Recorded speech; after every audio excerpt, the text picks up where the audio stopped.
How y'all doing tonight? Oh man, living the dream, baby. How about y'all, man? Hey, you know what? Before we introduce Miss Mingo, we really tried our best to be on time tonight. It was a setup. It wasn't a setup. We really wanted to be on time. She even requested in the comment section last week to ensure that we start on time. Yep. However, here we are. And I did say Central Standard Time this time too. I can't use that excuse. But I do want to welcome Miss Phlesher Mingo to the night train. How you doing tonight, Miss Mingo? Thank you. I'm blessed. Are you awake? Momentarily. Well, before we get started, pay a little bills real quick. Shout out to Blackstone Property Company for sponsoring the night train as always. And we got a new sponsor, the Robinson Firm.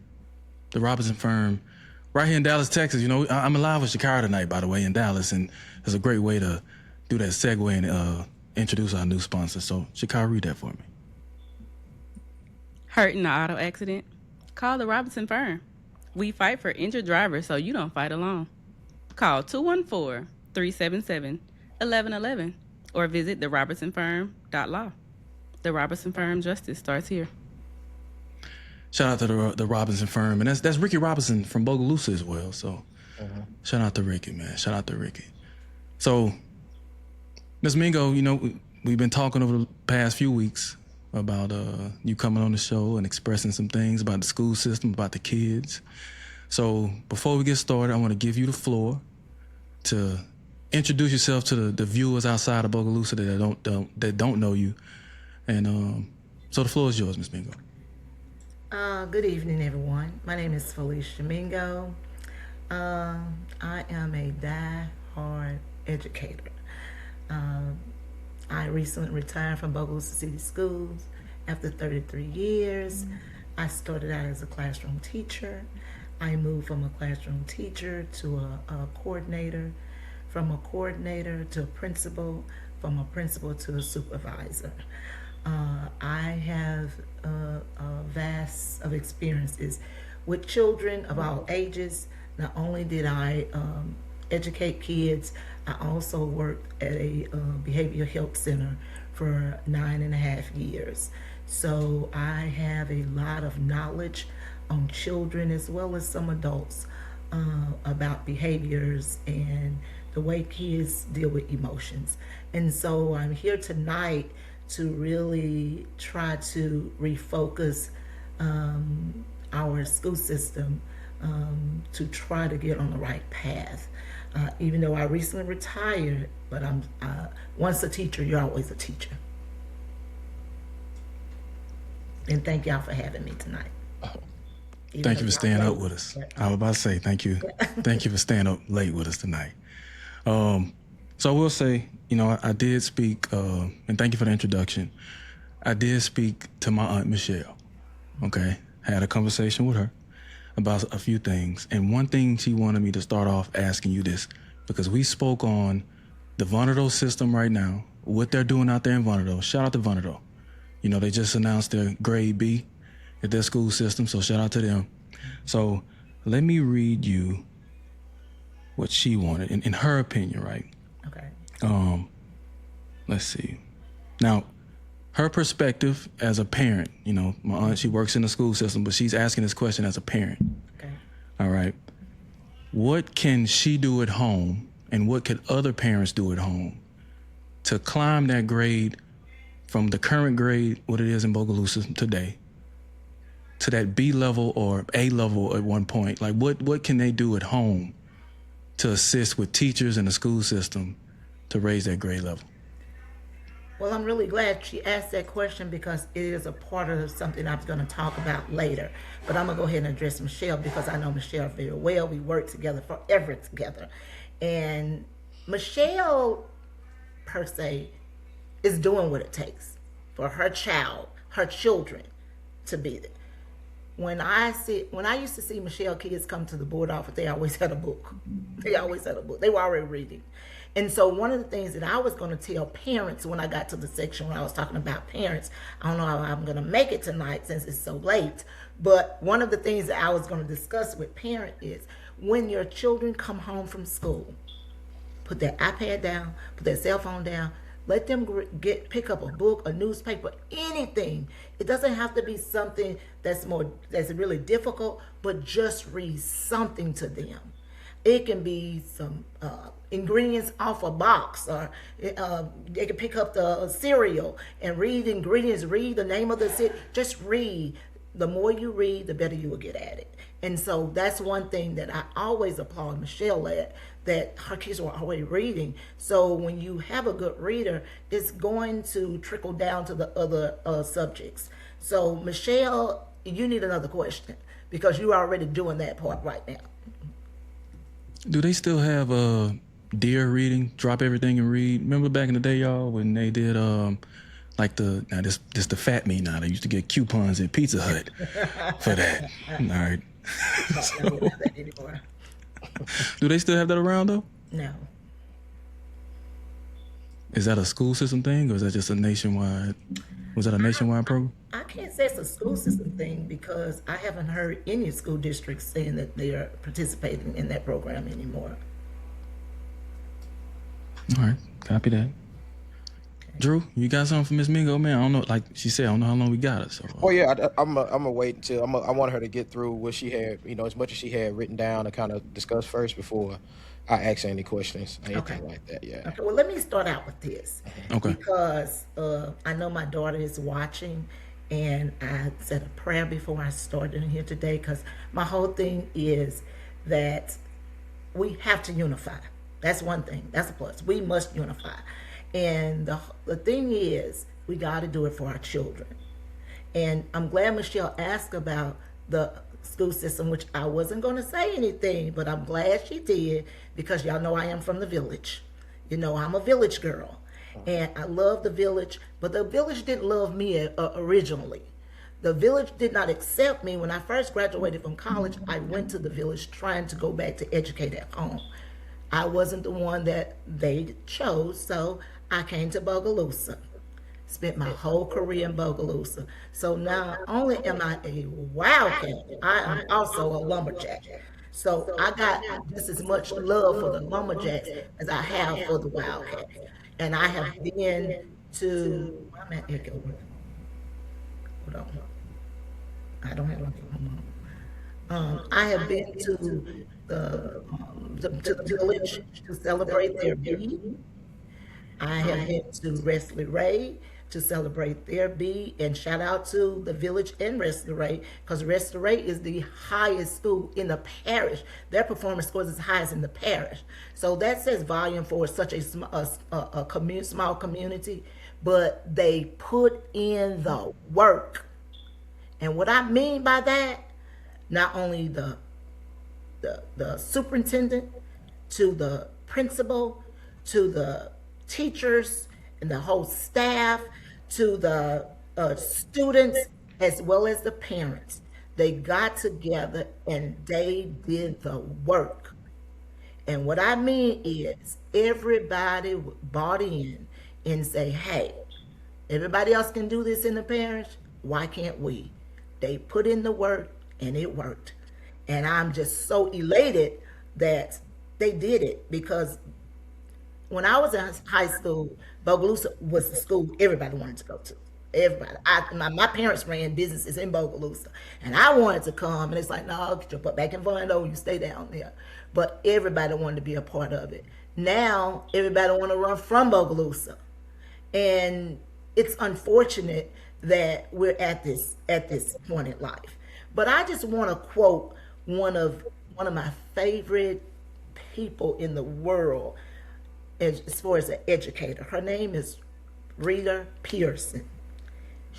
Her famous quote says, kids don't learn from people they don't like. I'm going to repeat that. Kids don't learn from people they don't like. Now, that could only also apply to teachers. Teachers don't work hard for administrators they don't like. And the reason why they don't like them is because they are not building those relationships. And when you don't build those relationships, this is what's going to happen. Everybody's going to fall apart. Things are going to fall apart. And who suffers? The children. And that's why we got to get back to building relationships, trusting each other, being fair with everyone, and move forward. Rita Pearson also said, every child deserves a champion, an adult who will never give up on them, who understands the power of connection and insists they become the best they possibly can be. That one was powerful because she understood it doesn't matter you're the lowest student, that your performance is the lowest or the highest. What matters is you make those connections and you make them feel special. Because if those kids feel special, they're gonna give you everything they got. A teacher is going to give you everything they got if they feel like that they're special to you. I did it. I was amongst that. And can nobody tell me that Gladys Nell Sampson she wasn't the meanest principal in the world. I thought the woman hated me. But let me tell you something about Gladys Nell Sampson. She said, only the best comes to my school. And I was like, well, how in the world did I end up here? Because I know you don't even like me. But one situation made me realize this woman thinks the world of me. Now, when I first started teaching, I was from the old school that kids got paddling, and I would snatch your child up. And a parent was so upset because the parent did not want anybody to say anything to her child. Definitely not put their hands on their child. And Miss Sampson, that parent, came to that school in a rage. Well, back then I was Phlesher with the F. She was feisty and a firecracker. Now I'm Phlesher with the P. I'm professional. Now, hold on. My Lisa's in the comments saying, keep it cute now, Miss Mingo. Okay, so keep it, okay, all right. But she knows her mama. So when the parent got there, the parent bypassed the office and she came straight to my classroom. And before I could even open the door, Miss Sampson was standing at the door like this and said, not my teacher you want. That's what we gotta have with our administrators. No matter what that teacher has done, the administrator gotta fight for them. You gotta fight the parents. You got to fight the supervisors. You got to fight the superintendent. You got to be a warrior for your teachers. And I promise you, they will give you everything they got. But when you're not a warrior for your teachers, they're gonna let you fall dead on your face. I'm telling you that from experience. And when Miss Sampson, I said, Miss Sampson, I can handle my own. She said, not on my watch, they won't. And so when the parent left, Miss Sampson took the parent on. I don't even know what the conversation was. But this is what she said to me when she called me in that office. She said, Miss Mingo, I'm not sure what you did in that classroom. And knowing you and how you feisty you are, you probably did say that to that child. But I'm going to tell you, I'm going to fight for you as if nothing ever happened. Don't you let that happen again. And that was the end of it. I never heard it again. We don't have administrators like that anymore that fight. And I'm not going to say all of them, but I'm going to say that you got to fight for your staff. You can't belittle your staff, and you definitely cannot tell your staff, well, just leave then. Because what they're going to do, they're going to leave. We have a teacher shortage in America. We definitely have a teacher shortage in Bogalusa. And they're going to walk out. We already struggling to get teachers. We got long-term subs, and no shade to those long-term subs, because we got to do the best we can do right now. And I appreciate you coming, but we need educators. And I go back to our central office and our school board. And let me say this about the school board. Well, let me ask y'all a question. I have more than 3 minutes, right? Miss Mingo, you got as much time as you need, As baby. time as you I need. went to a school board meeting. I only get 3 minutes. They holding that gavel in their That was a hand, little trying shade. to hit me. Okay, they Little try to shade. play me and be rude as can be, but I'm not gonna stop fighting for children ever. I'm not gonna. You don't have to like me. I don't even care. I'm retired now, so I can say what I want to say. You don't have to like me, but I'm gonna fight for kids because I am a warrior and a champion for children. And so when we have a school board that's majority of them, no shade to them now, but majority of them are not educators. They don't know what we should be getting and what we shouldn't be getting. They don't understand that. They don't understand about the curriculum. They don't understand about the policies. They don't understand it because you're not an educator. I mean, y'all, they have to go on about their way and do their business and go to their jobs and all these things. But the next board we select, and I know some of them are retiring off the board, they aged out, some of them. But I say to the community, we need people on the board that are educators. All of them doesn't have to be educators. But if it's 7 of them, we need 4 of them to be educators. Because you're going to understand when someone brings something to you, if it's real or this made up stuff. That's real there. And I'm talking to you because I read some of the stuff and say, man, this bullshit. But I'm sorry. I said I won't curse. Oh, no, man, listen, Now, you know what? Now, my Mimi told me I couldn't cuss tonight. But since, That was one that Phlesher with the F trying to come out. I'm trying to push her back. you know it don't bother me at all. Go with it, man. Stay in your zone. But I'm going to say some of the stuff I look at and some of the things I see and I be just itching at. But I'm going to say positive. And we're going to have to work on those things. We're going to have to work on being fair.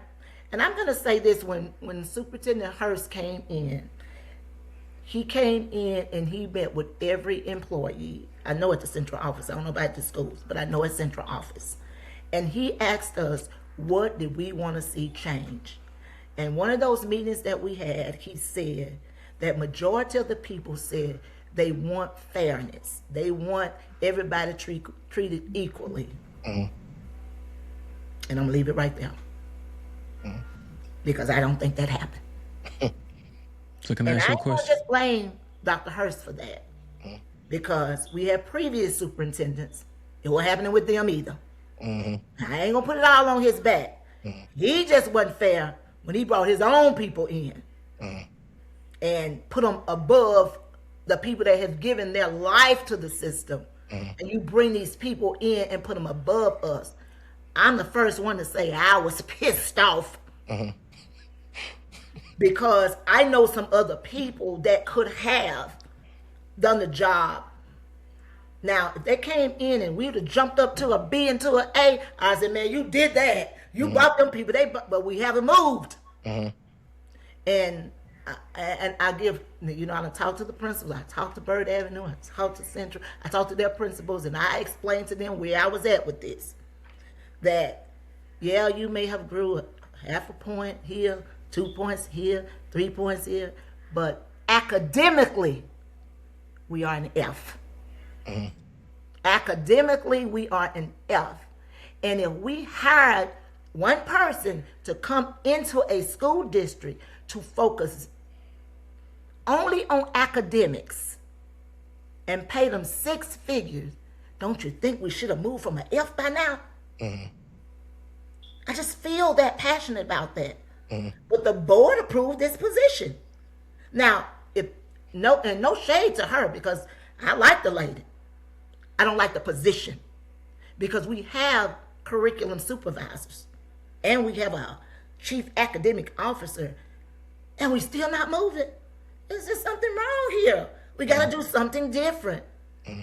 Our kids deserve it. Our kids deserve to move from an F.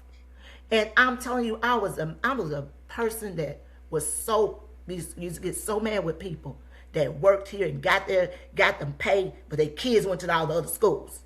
Went to Franklinton, went to Pine, went to Ben's Fort, all these different schools, but y'all receiving our check.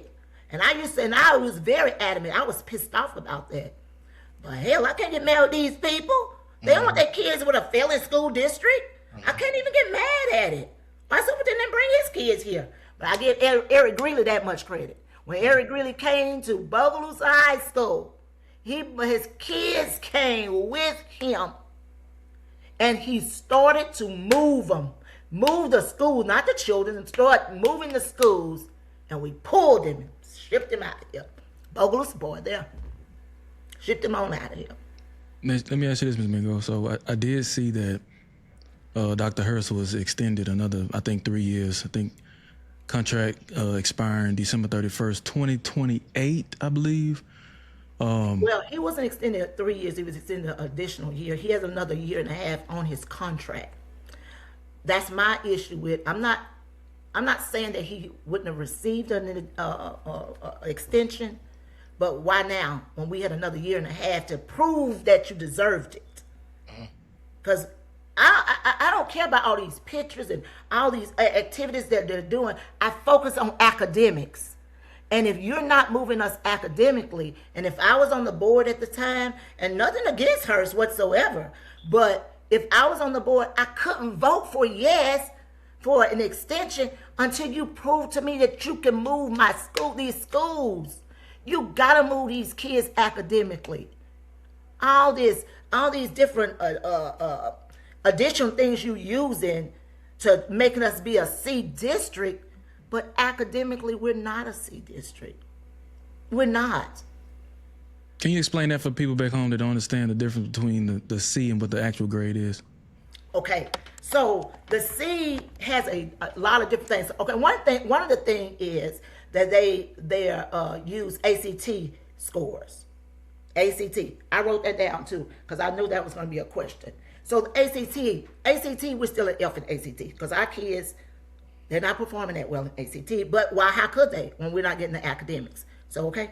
So they have interest in opportunities. So that's something as so like the CTE programs. They get these certifications through that, so they give us points there. That's a graduation rate. We graduating kids, so that give us points there. So all these points, and let me just say this, because people said something about the charter school, but we became a C originally because of the charter school, because their scores. They calculated in with ours, and then we moved up to a C. So we maintained the C because we had all these interests and opportunities put in, those numbers put in with the certification that the kids were getting, and that made us stay a C because the school itself went down. But because of all these numbers, that pulled us back up to a C for the district. And I don't want nobody to focus on that C. Because I focus on academics, and that academics, we're not there yet, but we can get there. I gotta say, my mom always said, you say something negative, I say something positive, so we can get there. I'm gonna tell y'all something. Them Chromebooks, throw them jokers back. Get that stuff. Our kids have too much technology in their faces, and the teachers are not up to that board teaching the old school way. Bring the old school back. It worked. Why can't we? I'm not saying I don't use it as a supplement, but the meat of it, they need to be on that pen and paper and at that board teaching these kids. We're missing it. Our kids are suffering. I went and talked with Miss Galloway at Bird Avenue, and I told her, I said, now I'm gonna tell y'all something. Y'all know I ain't got no shade against you. My niece is assistant principal here. But I told her, baby, them kids ain't ready when they get to Central. They ain't been ready. And what they told me was, I said, because when a child cannot comprehend, then they're not learning. Don't tell me, don't send those kids to Central if they can't retell you a story. And they do the dibbles, and they say all this for dibbles. Don't tell me nothing because a teacher can teach dibbles. That's not an assessment. They're not going to the state and they're grading that. They saying those nonsense words and seeing how fast they can say the words. Can you tell me what you read? If you cannot, then you're gonna have problems when you get to Central, and you're gonna start going further and further back. And reading is essential to math. So if they're not reading, they're not going to do well in math. So my point is the schools got to talk to each other. When I talked to Miss Galloway, she said, we changed that. Whoo, that was some music to my ears.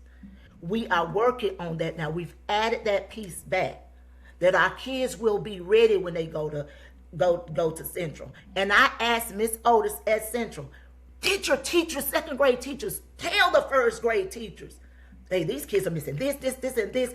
In order for us to pick up and keep moving them, then they need these skills. No, but that's something that needs to be put in place. First grade and second grade teachers need to talk with each other. Then when they get to third and fourth, because let me tell you something. I know back then we always focus on the high school trying to get, but baby, we done lost them by the time they get to high school. It's too late. They're so far behind. We got to catch them when they leaving Bird. We got to make sure they're ready when they get to Central. Can it be done? Absolutely. Can we change it? Absolutely. Can they improve? Absolutely. But we can't be taking these pictures and saying, hey, we're doing great. No, we're not. Let's be real. Let's be real with the people. But we're not. We do have some positive. It's not that we're going to focus on. We have some positive. But we got to get back to when our kids come to high school, that they're ready. Does the 5th grade and the 6th grade teachers talk to each other? Absolutely not. Can your kids do fractions? Can those kids write an essay? No. And what happens when they get there? Then what happens? We got a lot of behavior issues. And I tell you, I had some teachers I ain't going to just say teachers, some employees to send me some messages. They're not going to say, they're not going to meet with anybody. They're not, because you know what? Retaliation is real. All right, you say that, Ms. Mingo, okay? Okay. Where is that retaliation coming from? Now, you don't have to say a name, but is it coming from the top? Is it coming from the leaders of the school system? Okay, listen, you know how the old saying says, they throw the rock and hide the hand? Okay, so when someone says something out in the open, then it's going to dwindle down from the top all the way to the bottom, and the principal's going to have to deal with it. The principal's going to have to deal with it. And we got freedom of speech, and I understand that we're not going to get on there and, people got to just say what they got to say. These people feel how they feel. And when they say it, instead of me saying, hey, come in here, let's talk about this. Let's see how can we resolve this. Not having someone feel that you probably don't have no job next year. They're going to get you. It sounds like it's a culture issue. It is. Because I should be able to trust my principal enough that I can go tell her. And then my principal going to go to the higher ups, because you got to have your teachers back. And obviously there is no trust there to say it. Because if my teachers would have came and told me something, I'm going straight to that board office. I'm going to say I fought for it. Don't mean I'm going to get it, but I'm going to fight for it. Because I want my teachers to trust me, saying that no matter we get it or not, we're in this together. And that's how I would want to be perceived, as I was an administrator, that I had my teachers back. Okay, I have a question. Okay. When it comes to that.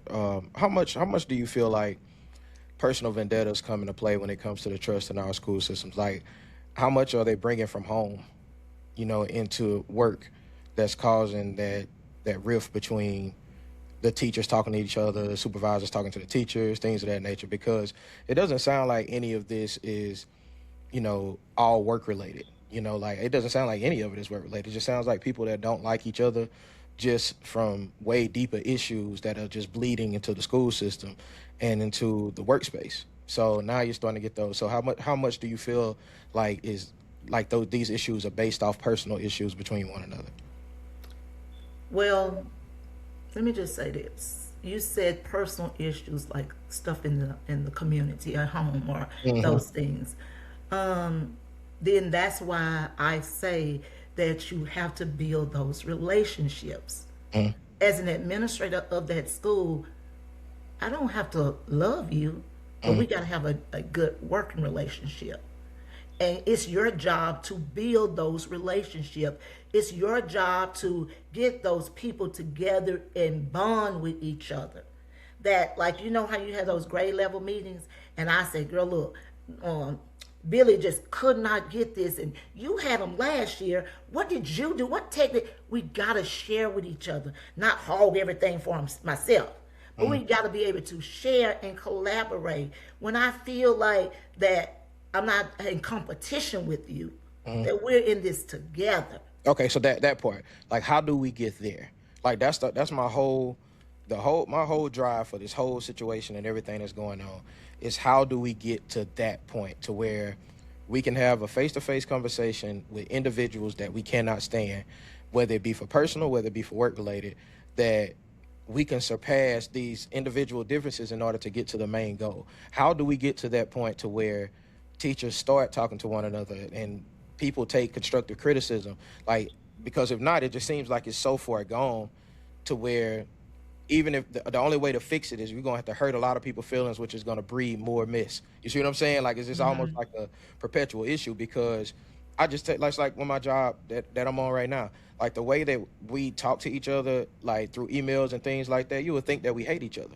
But it's not hate. It's really just direct information that this needs to be done at this time. We don't really have time for pleasantries. It's just, this is what needs to be done. Now, we know it's not malicious. Afterwards, we cool as I don't know what. But during the process, if you would see it, it's like, no, because we all have a common goal that we're trying to complete. So back when you bring it back to Bogalusa, though, it just seems like that's unattainable simply because people's emotions are so sensitive that if you do speak directly to them, it's going to breed a whole nother issue of problems. Do you feel like those people just need to be removed from the system altogether? Or do you feel like there's a way that you work around those? I feel like that it's a way to build fill those gaps. I do feel like that. And I mean, I understand your job, and as an educator, I think like as kids, you know how with a kid you spank them, but you say, "I still love you." Well, teachers gotta have to be able to accept that Baby Simpson was the toughest principal I ever worked under, and she got on us, but it made us better. And you do it out of love. It's not like, I'm maliciously trying to come after you. I'm not after you. It's that, hey, look, this is what I saw. This is what you need to improve on, and this is what I'm going to do to help you get better at it. When I say that I get there and I do it with you, that makes the difference. Not that, girl, you sorry, you got a 1 on your evaluation. You just, it is what it is. No, we can't do that. That's something we can't do. And as an educator, you have to look at a person. Like some kids that has a disability have an IEP plan. That's they have to have an individual. It's right there. Individual plan. So when you look at teachers, I cannot, just because I can laugh and talk with Shakara about, we can joke with her, can't do that with the next teacher. But you, as an administrator, I have to learn my teacher. A lot of our problem is they don't learn their teachers. The teachers don't learn their students. The principals don't learn the students, not the teachers. And that's why we have big mess. Because nobody's learning each other, not taking the time. Because when you, as a principal, I didn't have to ask my teachers to stay at the school and work on stuff. They stayed because of we built those relationships. If we had to do something after hours, I didn't have to say, well, who can volunteer? They are all gonna volunteer. Because when they come there and their child sick, girl, go take care of your baby. I'm gonna cover your class. See, that's the relationship you gotta build. You ain't gonna mind staying 10, 11 o'clock with me at night because parent didn't show up. I'm gonna stay with them. Don't worry about it. Because you gotta build those relationships. If you don't build relationships, if you don't have a good culture at your school, it is never going to change. Teaching is never gonna happen. We're never gonna get our kids where they need to be.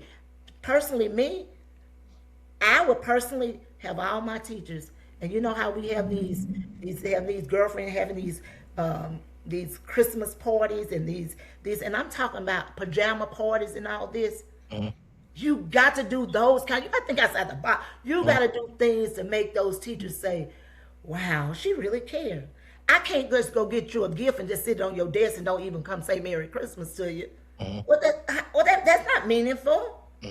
Why would I do that? Now I come in and say, "Girl, I handmade you. Look at this note I wrote. I handmade," and then every so often, I'm just gonna sit a note on your desk. I see you. I'm watching you. You got it going on, girl. Those words of affirmation means everything, and you ain't got to spend no money. But they know that you got them. And when a parent comes in on a teacher, an administrator gotta have that teacher's back. They gotta have it. And if they don't, you know what? You may as well go and try to find you another teacher because they're going to leave your school. They're going to go. And some of the employees wanted me to speak on the discipline. They talked about discipline of these schools. And, you know, I know that we had to try to cut certain things to try to save money. Can And you I'm tell not us to say I gotta what say- was cut to save the money? Well, at Bird Avenue, they had to cut. They reduced an ISS person. They said Bird, and I told this is what I told the principal. I understood why they did it because y'all didn't have no referrals in, and if it's not documented, it never happened. Well, the teachers was dealing with it on their own. So once they start, now the teachers are saying we need to send these kids somewhere. Because how can I teach if I'm constantly, every 10 seconds, I got to go discipline this one. I got to go discipline this one, for this one, and this one, and this one. We got to have some kind of relief. Our kids are suffering from mentally. We need mental health in these schools. We need those mental health providers inside of our schools. I think every school needs a guidance counselor. Every school. We only have 3. And then we have the alternative school. I think we need guidance counselors in them.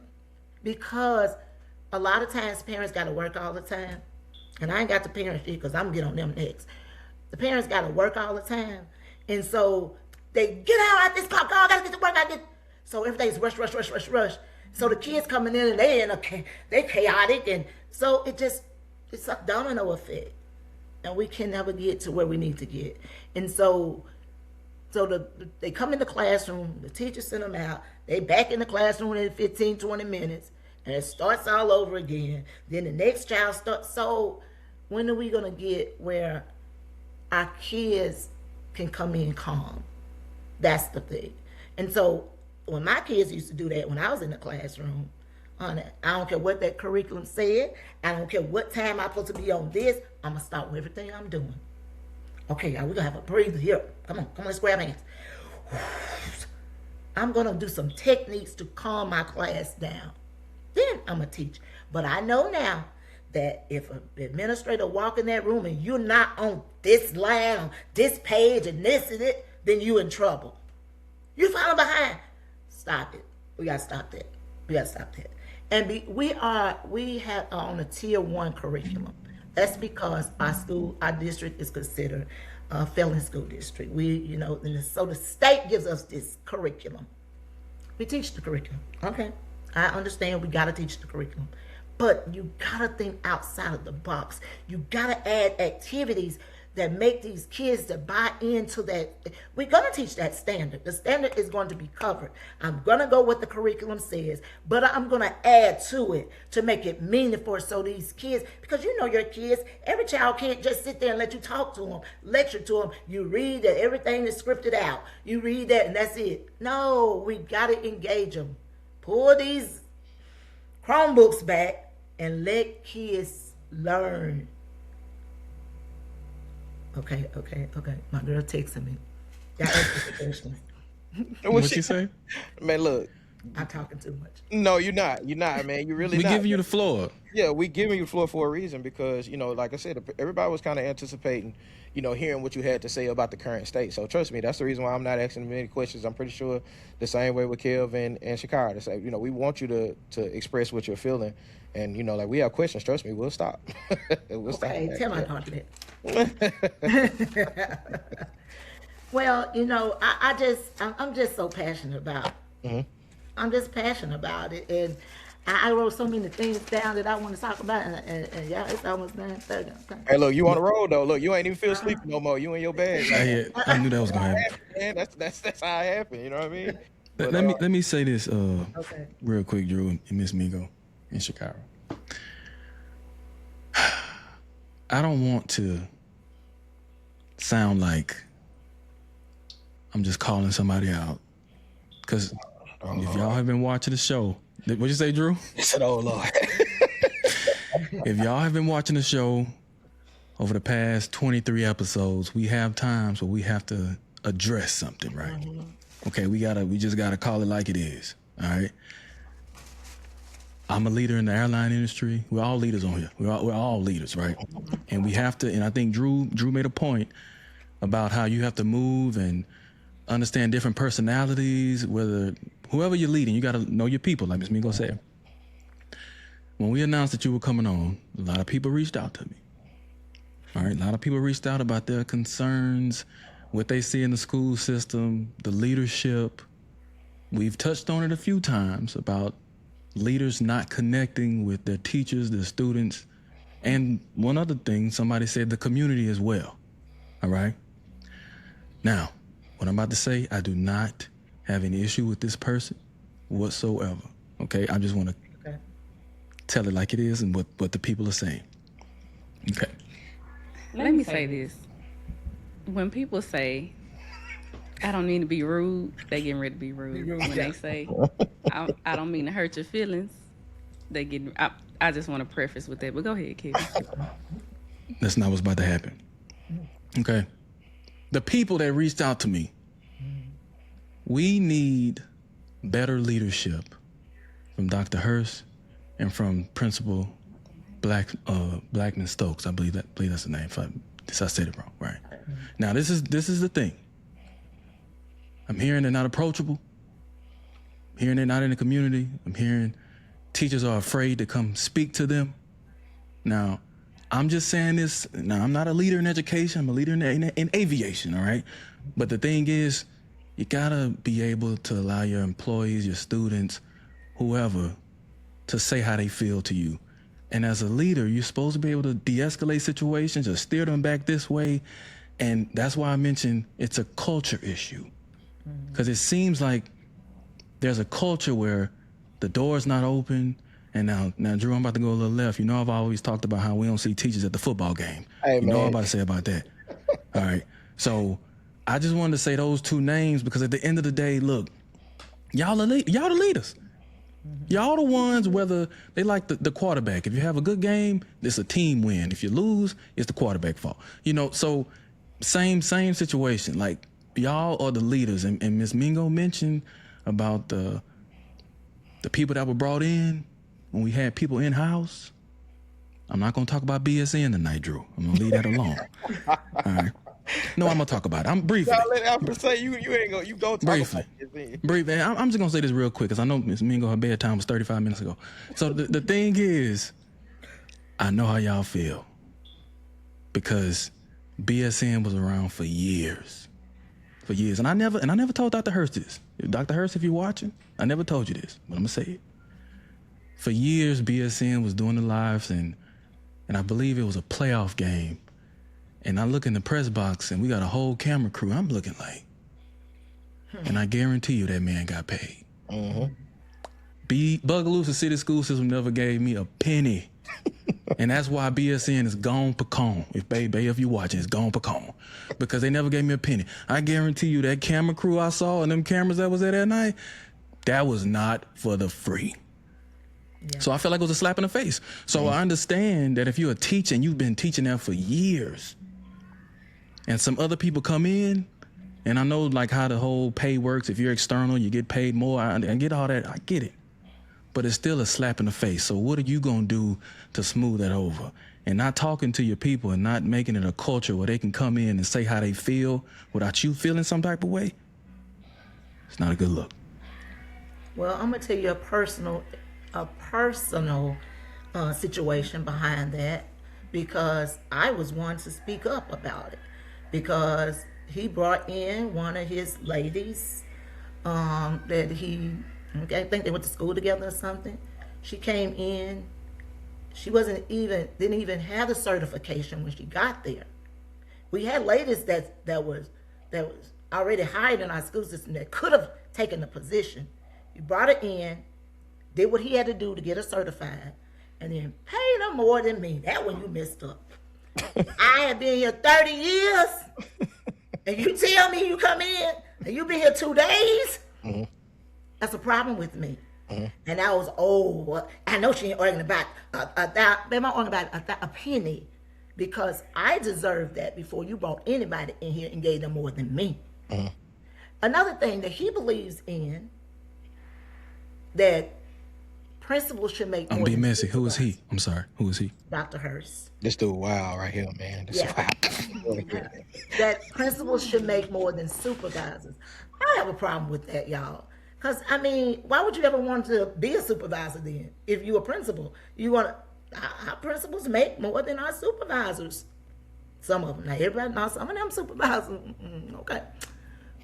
But yeah, our principals, that's what he believed in. He said that's what, because the principal's doing the work, but you have worked yourself up from a principal to become a supervisor, and you're gonna let them pay. You gonna pay? I ain't get down with that either. But he's a superintendent. He made that decision, and hey, the board approved it. So whatever and my thing is, my problem with the board, they don't question enough. You can't just tell me anything and me sit there. Yes, okay, yeah, I agree with that. Check. Yep. We vote. Yep. Mm-hmm. Come on. Mm-hmm. But the teachers are saying he don't even speak to us when he comes to the schools. Now, Phlesher didn't say that. He spoke to me. That's what the teacher said. He coming to school, he's just arrogant. Walk around. That's what they said. I'm just telling what I'm just the messenger. Mm. And now, as far as our high school principal,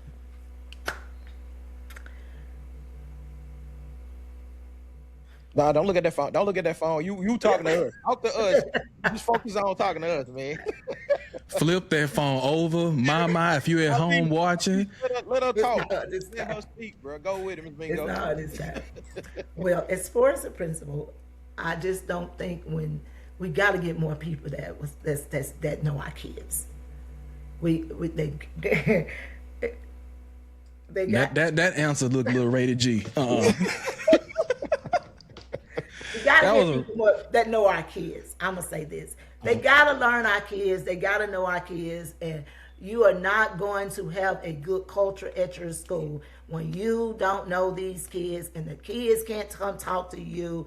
The kids can't communicate. The kids don't feel like you are a part of them. Mm-hmm. They are not going to perform for you. Mm-hmm. And let me say this. Now, Bogalusa High School got some good things going now. I gotta give it to them. Mm-hmm. Now, that band is top notch. I'm gonna get at the Chad. Chad get a lot of leeway too now. And I love that band. That boy putting some kids through college, but they going to college with the band. I give him that. That JROTC program is top notch. It's been that way for a while. Got them rolling over there. They don't get enough. They don't get enough praise. We gotta take care of our own in our community. Y'all. Terrence Spikes Webb has this center. It's a STEM center, mm-hmm. and I went in there. They got robots. They got all this animation. Why when our kids don't go? What's sad is the people from out of town comes. Mm-hmm. They take this and take it to their schools. Mm-hmm. We can't even get it at our schools. We gotta stop having personal problems with people and do what's best for our children. Yeah. Mm-hmm. We gotta do what's best for our children. Yeah. Dana's doing wonderful with those kids, taking them to those universities and out in the community outreach. She's doing great things with those kids. But I need kids to be educated. That center that she has, math and science, is tearing it up. Our kids don't go. But I tell you one thing, I'm talking to parents now. Let us say we're not gonna have homecoming. Let us say we're not having a prom. Y'all gonna tear up that board off. Y'all gonna tear up that high school. I'm the first person to be on Facebook. Let homecoming, something happen with homecoming. I'm the first one. Call y'all. Hey, look, I ain't no hypocrite now. I'm gonna tell you like it is. But we gotta focus on education, man. We gotta stop being an F school district. I'm sorry. We gotta get our academics up. Well, and just to interject on that, man, like I guess I kind of approach it a little bit differently because I don't know. I put a lot of weight on a community because I feel like it's more our fault than anything. Because I've always been that way. Like only thing that is allowed in our area is what we allow. I go to I never forget this. I remember going into Mandeville one day and I was driving around the area when I was delivering. That's why I was working for Frito-Lay. And I was like, man, I never see homeless people just walking around in Mandeville, like talking about it. Like I never see it. But it has nothing to do with the police enforcement. It has everything to do with every citizen in that community that just says we not putting up with that type of behavior. So if they see one, they gone immediately. There's no wait. It's their community pretty much polices themselves. So that always used to make me wonder, like, why do Bogalusa allow the things that we allow, and then we lean on people who are not even from here? And that's all it comes down to. Like when it comes to Hearst, when it comes to whoever the principal is, never met her, but it comes down to the fact that they really don't care about Bogalusa. You never met her, Nah, never met her. Never met her, but they really don't care about Bogalusa. And I mean, I'm not even saying that in a malicious or mean way. It's just they not from here. They didn't have to experience anything, from this area. They took a job, and they just trying to check off the checklist of whatever their job is. Me and Hearst run up out of here. And that's it. Me and Hearst had that argument when he was on here. I told him specifically, Kel remembers this. I said, man, look, you're going to have to get in these barbershops. You're going to have to, get in these different areas. His response to me was, I got a life too. So that, and I mean, it's I'm like, all right, cool. I can't argue with that. You said you're a grown man. You got to be at your kids' games, this, and the third. But you will never get the results that you need with that mentality. And I'll never agree, with that mentality for somebody that's supposed to be residing over a whole district. So... Go ahead. I'm sorry. No, you good. Go ahead. You on here? I was just about to say, but the board approves it. The board, he works for the school board. The school board's going to continue saying, okay, whatever you're doing is good. It's great. It's great. It's great. Yes, yes, yes, yes, yes. Well, that leads back. So to what do we do as a community? That's the point that I got. That's the point I was leading back to. The same thing that when we talk about the mayor and the office of the city council, the things of that nature. The people that are sitting on that board is our fault as a community. So who we put in we can't complain about the results that they bring, the lack of care that they bring. No one cares about, I ain't gonna say no one cares about these votes. It's the fact that not enough people, I'm stupid, not enough people care about who's sitting in these chairs until something affects them. So we're reactive people here in Bogalusa instead of being a proactive people. So the only way that we legitimately change that problem is putting different people in the seats that are going to actually listen to the voices of what the people actually need. So that's why I always kind of go back to the community on that, is because it's like, look, we can keep fighting and fussing all we want about who's in those positions, but at the end of the day, it comes down to who we vote into those positions. And so all this time when you're not caring what's going on in your local elections, when you're not caring what's going on, in the school board, when you're not caring, and then your kid come home or we are F school, then everybody wants to raise all kind of hell about who's in those positions. It's like, bro, we had the chance to put who we needed in those positions. I like city council. I'm like, yo, you can ask the average person in Bogalusa, who's over your district, and they gonna tell you, I don't know. They ain't gonna know what district they in. They ain't gonna. Gloria Case, District A, baby. Yeah, we know, man. Yeah, we. Miss Case, if you watching, baby, we still want you to come on the night train. We still gonna talk about that hookah lounge you let me get. Yeah, we know, But if you ask the average person, in Bogalusa now, who is the school board? Like, who is the members on the school board office? Like, they not gonna have a clue. So a lot of that, I feel like, falls back on us as a community about being less ignorant about who we put in these positions of power. It's clear and evident that you should be superintendent or either on the school board one way or another with the way that you're speaking about the system. So there should, man, I don't know if you're open to doing that, but there should be a complete backing of you in order for that to happen. We've sat here, we've talked about it, we've heard the issues. You got my vote if you ever ran for it. So there shouldn't be a hesitation moving forward. If not, we're just going to be spinning our tires in the same place. We lack action and we lack accountability a lot of times in our community when it comes to putting the right people in the right spots. Go ahead, Kev. I'm sorry, bro. My boy raised his hand. I'm going to say a few things and I'm going to let y'all go, okay? First off, Ms. Mingo and Karen McGee for school board. That's the first thing. Y'all in the comment section, if y'all gonna vote for that, let me know and we can make that happen. All right, that's the first thing. Second thing is, now I got this, what I'm about to say, I'm not talking about Vonero. I am not talking about Vonero. And I got this from Baltimore. Baltimore City Council said this. Hold up, man. I thought Ms. Mingo pulled out a vape. I was about to say, oh, we lit on the night. I'm about to say it. I was about to say, we lit on the night train tonight, Kev. My fault. Go ahead. Now, Drew, you were talking about the city, it's the citizens' fault, all this other stuff. Mm-hmm. Once again, I'm not talking about Vonero, and I'm not talking about Bogue per se. This is a quote. Okay. They say it takes a village. Mm-hmm.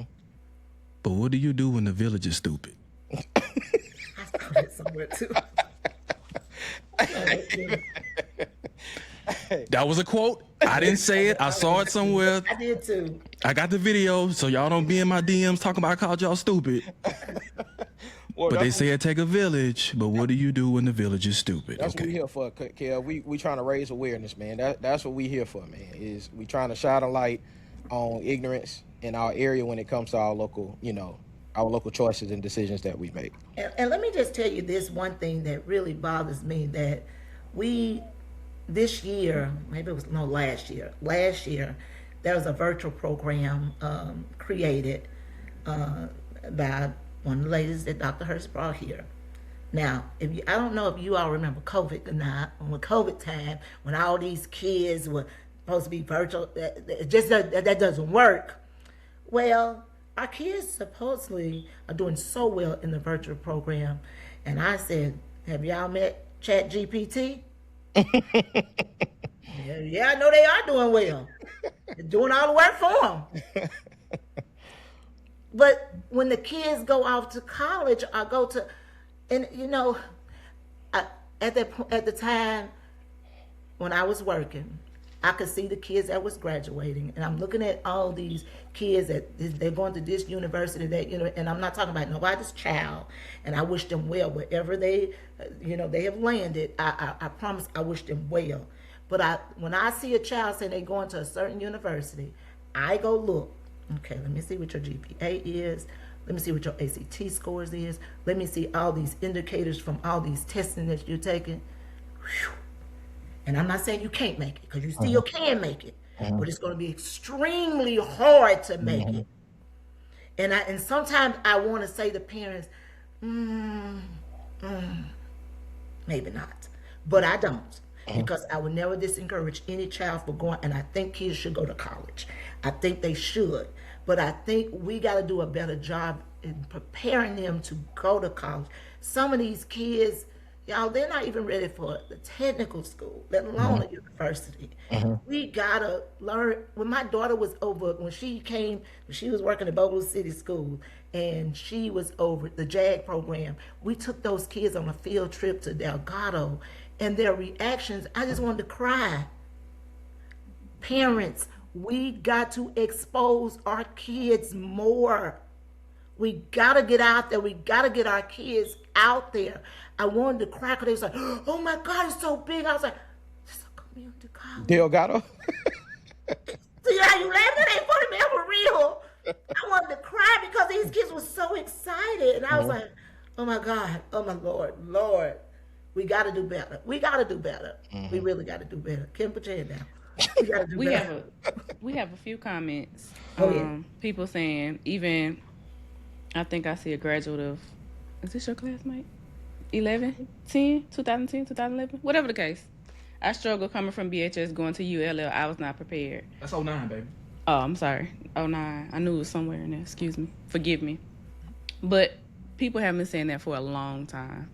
I don't want to be the one to say it, but I mean, I'll say it as well. I don't think, and I think Kevin asked me that before, that the preparation for college is lacking, and it has been lacking because I think I started high school in 2003.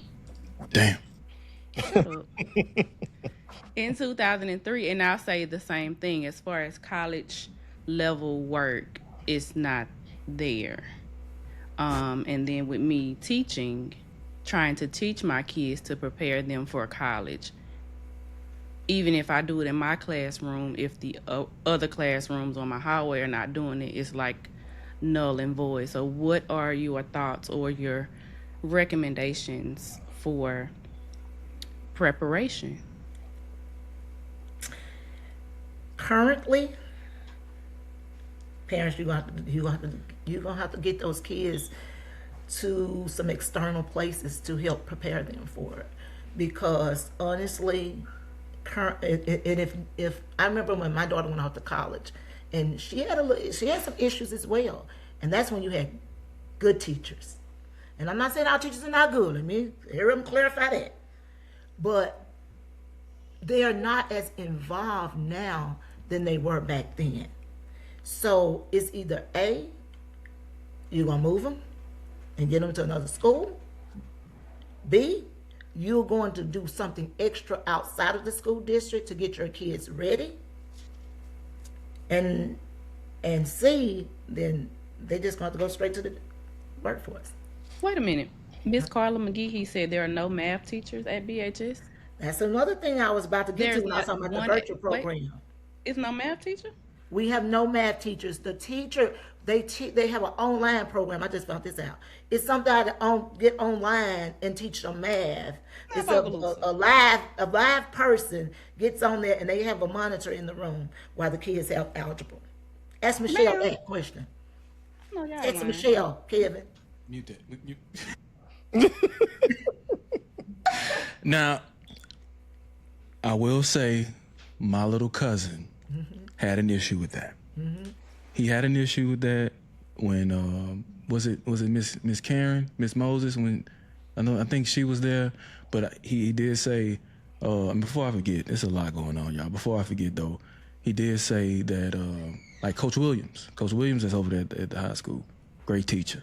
I had Coach Williams as well as junior high, but Kaden, my little cousin, did have an issue with there not being a math teacher currently at the high school.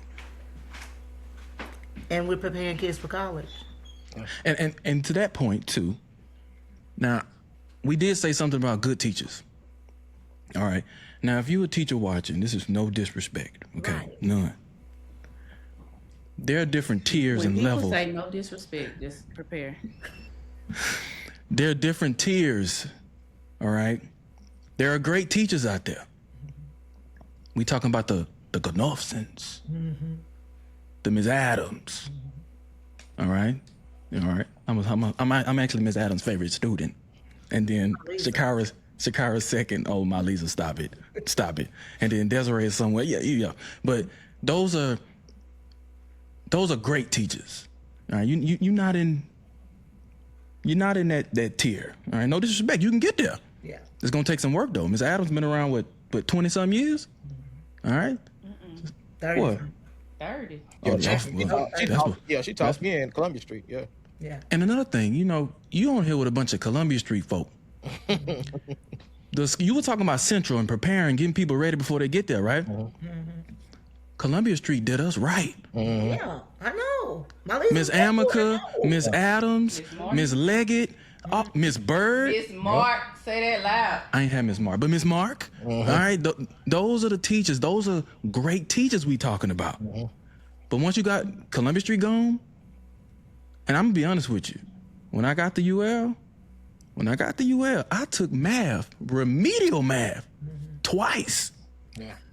Twice. I want to interject this on this, Kel. My sister is a student affairs coordinator at North Shore, right? She said she works with transitional. She's a transitional coordinator for all 5 high schools in Washington Parish. Bogalusa is the only high school that refuses to participate. And that's the type of stuff that we're speaking to as a gateway for kids coming out, because that's a great transitional programs is a great way, because like Kel said, he took transitional math twice. I took transitional math. I don't. It's hard for me. It's hard pressed for me to find students that I don't know that didn't take some type of transitional courses leaving from Bogalusa. Oh, well, Sky, you ain't take any? Oh no. Well, she went to that math and science school over there in Natchitoches, right. so she don't count. So it's hard to, but it's hard pressed to find any of them that came out of that program that didn't need transition. So if it wasn't for transitional math, transitional English, those type of things, a lot of Bogalusa high school students wouldn't be available. I mean, wouldn't even be able to participate in, in college in general. So the fact that they refuse to participate, I would definitely want to know why they not participating in that for sure.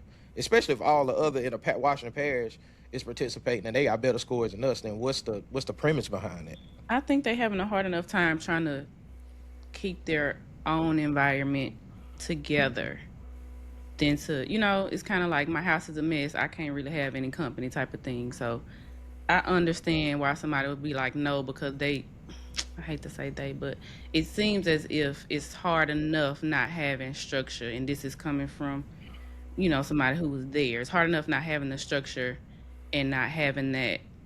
I'll just say, like, when I was in Mandeville, we had a science coordinator. We had a math coordinator, and that lady would come sit down and flip through the curriculum and show us different tips and tricks and this and that. And we had an entire science lab with any supply you would want. So whatever science experiment you can Google, we had every single supply, versus I get to Bogalusa and I had a planning session, and one of the leaders there was like, well, what is this? What is this about? And I'm like, it's science. Like, how can you lead an entire school if you don't even know basic science information? So I think I hate to say an overhaul, but there's a lot of parts and pieces that need to be moved or rearranged, and there's a lot of due diligence that needs to be done before you even let somebody in the classroom to make sure that they even know what they're talking about. Like, I can't run a school if I don't know English and math and science and home ec and everything, because it's an entire ecosystem. You just can't come in as an English teacher, boom, now I'm a principal and I don't even know the first step in the scientific method, things like that. So I think it's hard enough for them trying to coordinate what's going on inside of the school than to try to bring in something else. That's just my perspective. Well, let me just say this: we bring in the Bailey Group, pay them about $300,000. What's that? That's some group supposed to come in and help our teachers and help, get our system back apart, build us up, and working with teachers. I haven't seen That needs to bring me back. One more time. Let me do some classroom management. I think is where it needs to start. Yeah, that's something they're supposed to be Do doing, me a all favor. those kind of issues. And then I'm sorry, Miss Mingo. go ahead. I gotta address somebody in the comment section. What? Go ahead. Now I said, I took remedial math twice, and I'm okay, because it's not how you start, it's how you finish.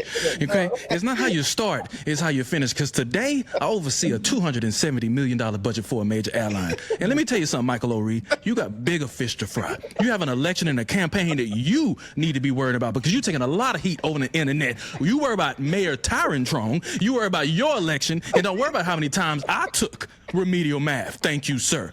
Now that's powerful. Okay, so now I'm gonna get back to, so the Bailey Group got paid, and then this next thing was we did a salary study, paid them about $20,000 for a salary study, and it was some group of people that was identified, the paras, the maintenance, the custodians, the cafeteria, identified as underpaid. I mean, everybody's underpaid, but they are underpaid, and it was out. Okay, when we gonna address that? But our teachers, the whole system had a reduction in their sales tax this year. They said they didn't get all the money in. I get it. I know that it goes on who pay the different taxes that they collect. But it was a reduction in their sales tax this year. So they didn't get a raise. They got a decrease in pay. But have you visited the school board office lately?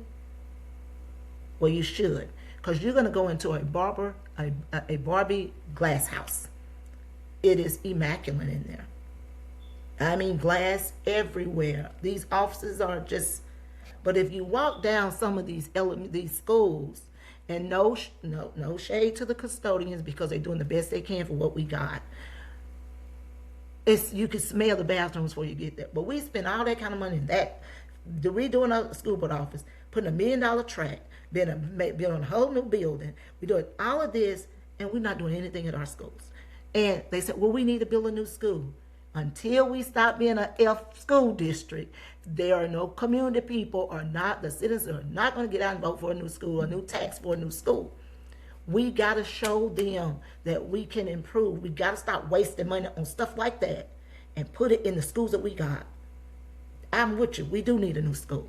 But and there's no, like you're talking about the memorial, the mayor's race, there's no companies going to come into this community until they can bring their kids with them in this community and educate their kids in this community. We got to get the school system right. It can happen. I got the faith. I know it can happen. But it takes a village to raise a child. So are you gonna announce on here public tonight that you're running for? I'm not running for school board. Oh, see, look, man. Well, let me just say this. Originally, I was running for school board. Kevin, don't come out, get off. Don't pop off. I'm still here. We're still here. Just hold on just a sec. Y'all keep talking. We listening. Originally, I was running for school board. But when I saw that vote like it happened, what am I going to get up there for? And they're going to vote me down anyway. And I make my nerves bad. And I'm trying to go to, and I'm going to heaven. And I can't go to heaven when I start cursing people out. So I can't do that. So I'm not going to put my nerves in that kind of situation. Besides, my daughter don't want me to be on no school board. Man, listen. And this is the problem that I feel like that we keep running into, man. So let me ask you this: what would it take for you to even consider it? Not even just a school board, for a superintendent as well. Oh, no. Let me tell you something. I would consider a school board before I consider a superintendent. First of all, I'm not even qualified to be a superintendent. You gotta have another assessment to do superintendent's job. I'm not interested in superintendent, but I'm interested in being a voice, because when you on the board and you the only voice that's voting for the right stuff, and then you got 6 other people that's shutting you down, what's the purpose? Really, what's the purpose?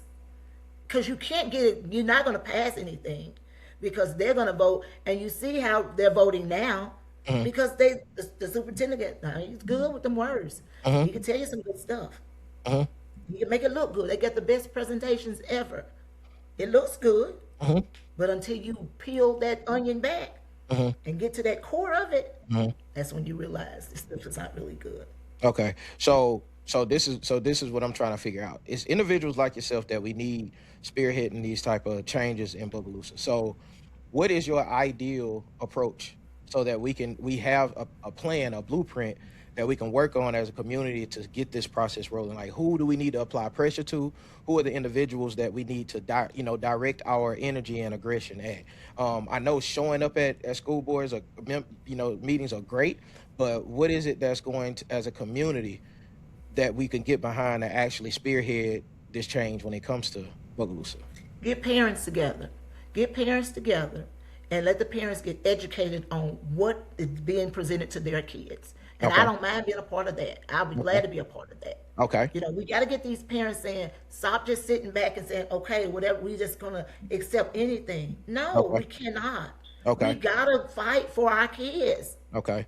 And that's done through. And then when you put that pressure on at that school board members, they're going to listen. Then they're going to wake up when you got people coming to that school board meetings. They're going to wake up. And then they're going to look into it more than just saying, oh, yes, okay, I vote yes. You vote yes, we all vote yes. Okay. We got to be beyond that, because now this is what I didn't tell y'all. For the next year, all the meetings are combined together. I asked at the last school board meeting, I got up and asked. I said, well, why would y'all do that? Why? Because if you got a new policy, then when you have time to review the policy, to go through the policy, to research the policy before you're going to vote on it, because you're going to get the policy and then you're going to vote on it tonight. The answer was, we gave it to them. We've already sent it off to the school board members. They had time to look at it. Majority of them have another job. They're not about to look at that. They're not paying attention to it. They're not paying attention to that. Yeah. So when you get in there and then he presented, it sounds good. Yeah. So they vote for it. Right. So I got a question on here saying when is the voting for school board members? Like, when does that take place? Well, they qualify in July. My understanding, you qualify in July, and they're in the school board is in November. Yeah. Okay. So I think it's the same time when the mayor race. when the mayor race, that's what somebody just said. Yeah. It's the first week of November, whenever you vote. So you will be able to know though who's running as far as qualification purposes. Well, my thing is, you need to get behind people to ask them to run. Get people, get educators. We need 4 of them that been in education, because you're not going to really understand unless you've been there. At least 4 of them need to be educators. So let me ask you this: if I got with you off mic, me and Kev, Shakar, Night Train, we get behind you, and you give us some individuals that you feel like would be great. I gave Kevin one. Okay, good. We need 3 more. So if you get behind it and you give us your idea of who you would be great people to put in those positions, would you be willing to do that for us? I would. Yes. Okay. All right. Will you be one of those people? Well, I'm not gonna answer that right now. if we can get 4 or 5, then you said that's all it takes. I said I'm not gonna answer that right now, but I'm not gonna say no. I'm not gonna say no. I take that. I would take that. I would definitely take that. So that's going to be the plan moving forward, because I don't want this to be just another dump on the school board session and dump on the school system session. I want it to be I want to have a solution leaving this podcast of what we want to do moving forward. And it doesn't mean that I want everybody to only vote for the people that you feel. I just want people to get active in this process, to where now we have a step moving forward toward actually making the situation better for what we feel. And I do want those individuals to be from around here, to understand the culture, because I feel like that's a lot of problems that we've been having over the last few years is we introducing a lot of people that into the system that really just don't really connect with the system because they don't understand it. You see what I'm saying? So so that's they gotta live in that district to run anyway. You gotta be there. Yeah. So but I want them to graduate from Bogalusa. I want them to go to elementary schools in Bogalusa to have these conversations. Like I'm laughing at Petey in the comments, man. Petey said my leaves are punching the air right now.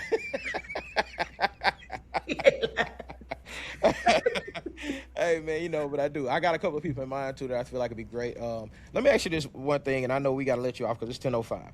But so with this whole vote yes thing, and does this have any connection with the whole vote yes when it came to the the extra checks that the teachers and everything get? There was a big division over that. I personally didn't see an issue with, because I didn't see how it would make sense to take money away from teachers. Just because they wasn't pleased with how things are going. I never wanted to punish the teachers because of that. What was your point of view on that? I vote yes, and I was adamant that vote yes, because you don't take things away. Right. That was gonna reduce things, because even though it wasn't coming out of the teacher fund, they were going to have to move the money from the teacher fund to replace the operation of the schools. So it really was going to take it from the teachers fund. Absolutely. So I didn't believe in that. Yeah, I was going to vote yes, regardless, and I'm 100% for that. I don't want a teacher to lose anything. Right. I want them to get more. Right. And that's what I think I wanted to clarify, because I feel like some people, like I said, I don't feel like. Sometimes I just feel like people are ignorant to what's really going on and how everything works. So I feel like a lot of people, when it came to that vote, they was thinking like, this was money that was going into, somebody's pockets or somebody's, extra pockets, which, like I said, I don't know the complete inner workings, but I do know that the teachers were going to suffer way more losing that money, you know what I'm saying, than they would have when it came to gaining that money. So I wanted your opinion on that, because I didn't want anybody to get confused to think that when you said vote yes, that it meant that's what you was referring to that as well. I wanted people to know like that you were on side of that. So so Kev, I don't know if you heard, man, we got a possible. You know what I mean? We got a possible, man. So that means that it's our job. Who's that? Who the possible? Who the possible? Ms. Mingo. Now, let me tell you something, Ms. Mingo. Any media you need, I got you. You need a website built, I got you. My Lisa be quiet over there. Yeah. Anything, T-shirt design, anything you need, commercial, headshot. Hey. Now, what I need you to do, I need you to go ahead and carry Karen McGee on with you. Yeah. I Yeah. told you. Yeah, absolutely. Let me tell y'all, if my mama run for something and y'all play with her, it's over for y'all. Y'all gonna be donkey of the day every week, just like Daryl Smith. Don't play with my mama. No, but that's great. That's great information, though, man. But yeah, I was just curious about that aspect. Well, y'all, it has been nice talking to y'all. Wait, Oh, okay. Wait. Go ahead, Oscar. Wait, baby. wait. Is my microphone working? No. Yes. Y'all I can hear me? Yes. Yeah, we can hear you. When I got on here, you said, Shakara, I've been waiting on you. Because Why I did you know say you know that? that because you've been in the classroom. You're a classroom teacher at the time. And so I know you knew that when I say something, you could just reiterate what I'm saying because you've been there. And I know you've been at Bogalusa High School too. So you understand that what building these relationships means, how important that is. And if you don't have that buy-in, there's no way we're gonna win. We cannot win if we don't get the buy-in. And So if you could- can't, yeah. I'm sorry. If you can give us 2 sentences on what, not us, because I'm not there and I'm not coming back. 2 sentences on what the school system can do to make us turn around. What would be your suggestion? I'm gonna hold that thought. I something came to my head and I can't say it. I just can't say it. Oh, you can say You it. can say it. No, I Hey, can't. baby. No, I'm not going to say it. Oh, okay. Petey said, "Let you be great." The kids are going. The kids say, "Go for it." Go for what? Whatever you got to say. No. What I'm going to say is that to change our school system around, we got to change the school board. One thing. We got to change some leaders is another thing. And we got to get the community so involved in this. And if you watch people from other state, other school districts, other state, parents come in there and parents take control of that school board because we are the people that place you in that seat and we are the people that we can unseat you too. And when they make a stand and they come together and make a stand, then the board is not going to do nothing but adhere to it. Okay. And then they're say going to that, put the yeah. pressure on the superintendent saying, this is what we got. These are what I tell parents, I say, how in the world you sit there and let your child be in a classroom, an algebra classroom, come home with a darn D, and they got somebody on a computer teaching them. What y'all doing about it? Yeah. That is See, insane. I can't handle that kind of stuff. Look, I'm gonna be a translator. At work, I'm my boss translator. When she has like these, she wants to say something that's not politically correct, I translate it for her. Okay, good. Okay.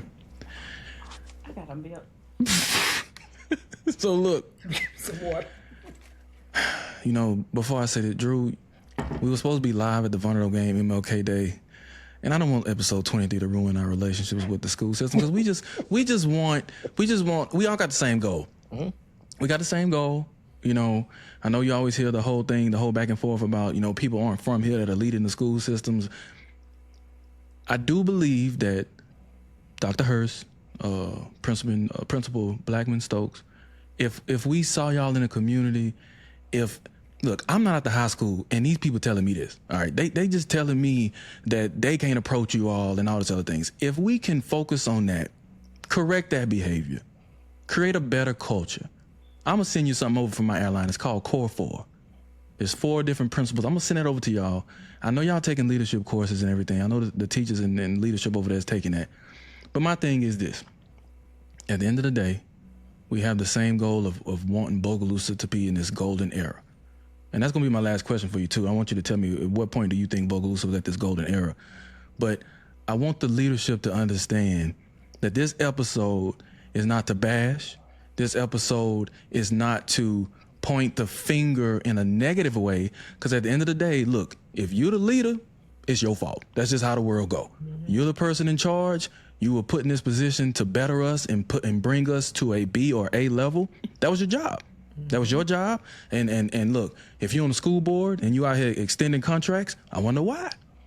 I just want to know, at what point did we see the school system get better to want to award that? Now, if y'all got a justified reason, hey, that y'all got that reason. But at the end of the day, I don't want people to be sitting at home, or Dr. Hurst or the principal or teachers that aren't good. I'm just being honest. If you're not a good teacher, I want you to be able to take constructive criticism and go and say, you know what?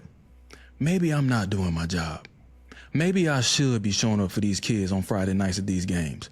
Maybe I should be more present in the barbershop. Maybe I should speak to my students or my teachers when I go up to the school. Because we all have issues, right? We all have issues. We all have opportunity to grow.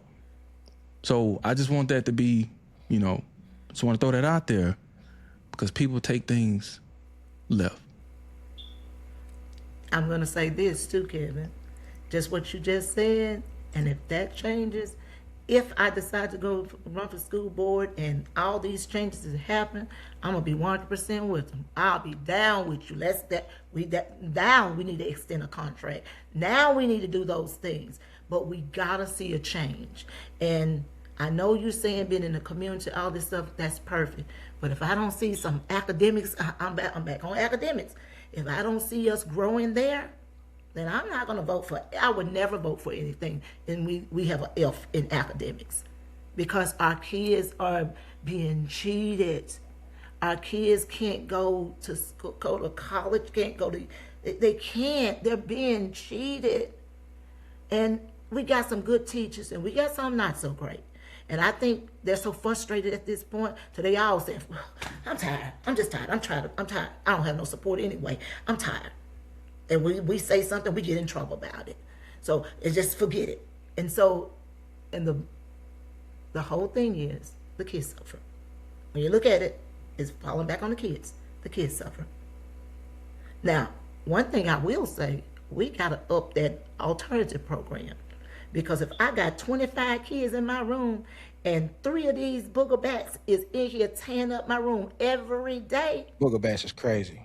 I know. They cut down my room every day. I'm going to go to that person and say, you going to do something with them?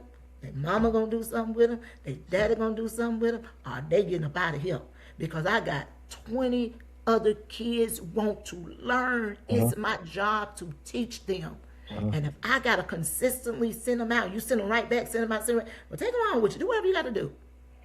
But I believe that our alternative program, and Missy does a great job at the alternative school, I believe our alternative program need to pull back those online learning, because these kids still got to go back and get tested. These kids still want to go to college. We all mess up sometime, but we deserve a second chance. I believe that we need to redo that alternative school, put some teachers over there, so reduce the class size in there, get the help we need, and stop dropping our sped kids over there, because y'all know what to do with them. Y'all just drop them over there at alternative school. Stop it. Stop it. And now, when I was over child welfare, baby, we fought that all the time. You ain't finna drop them over there. No, you're not. That's what their jobs are, to teach those kids. So we need to get back to getting our alternative school back right, equipped it with teachers, get those kids, because they will learn. And you get the right people on the bus over there, and those kids are still learning, because we got some very, very intelligent kids that will tear up on school. Tear them up, but they're not in the right environment. Some people can't. It's just too much. It's just too much going on for them. They can't handle the environment. So we put them in that, because, you believe it or not, we have kids go to the alternative school and they be saying, can we just stay over here? Because they're comfortable, their environment is better for them. We got to accommodate kids like that. That's what we got to do. That's the kind of stuff we got to think outside the box. We got to get them back going. God, this gets on my nerves. But I had to go. I'm sorry. Good. No. Don't leave yet. What are your thoughts? I heard you mention bus. What are your thoughts on taking children on a tour of the prison? I tried to do it when I first got over child welfare. I tried to take the kids to the prison, and I couldn't get it approved. The kind of stuff that Bogalusa has been exposed to, our kids been exposed to, Yes. the behaviors that we've had in the school system, Yes. I 100% agree with it. That they need to see. It ain't to scare anybody. It's to show you your choices have consequences. You Yep. gotta make the right choice. Now, Andrew, What? did you agree when we talked about this the other week? I said the reason why I said yes is simply because the type of school system that we're dealing with. I said if we had great kids that was always making great grades, then we wouldn't have to go to the prison. But that's not what both So of us have. what kids, Miss Mingo, would you take all kids? Would you take a particular group of kids? What was when you were trying to take them? What was your thoughts on that?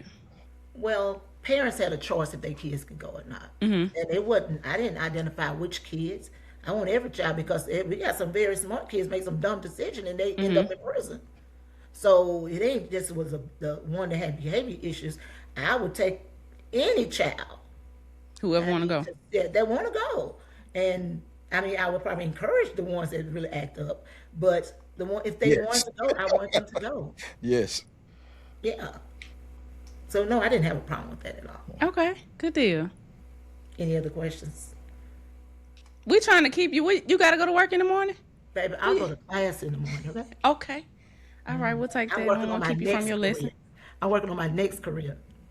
Yeah. Well, you know, while we got everybody's attention, once again, this episode is brought to you by the Robinson Firm and Blackstone Property Company. Real quick, shout out to my boy, James Brennan at Blackstone. This episode of the Night Train Podcast is brought to you by Blackstone Property Company right here in Bogalusa, Louisiana. Blackstone is all about pouring back into our community, building up our neighborhoods, and not tearing them down. They're restoring historic homes, bringing old buildings back to life, and creating spaces that Bogalusa can be proud of. When you see progress happening around the city, chances are Blackstone has its hands in it.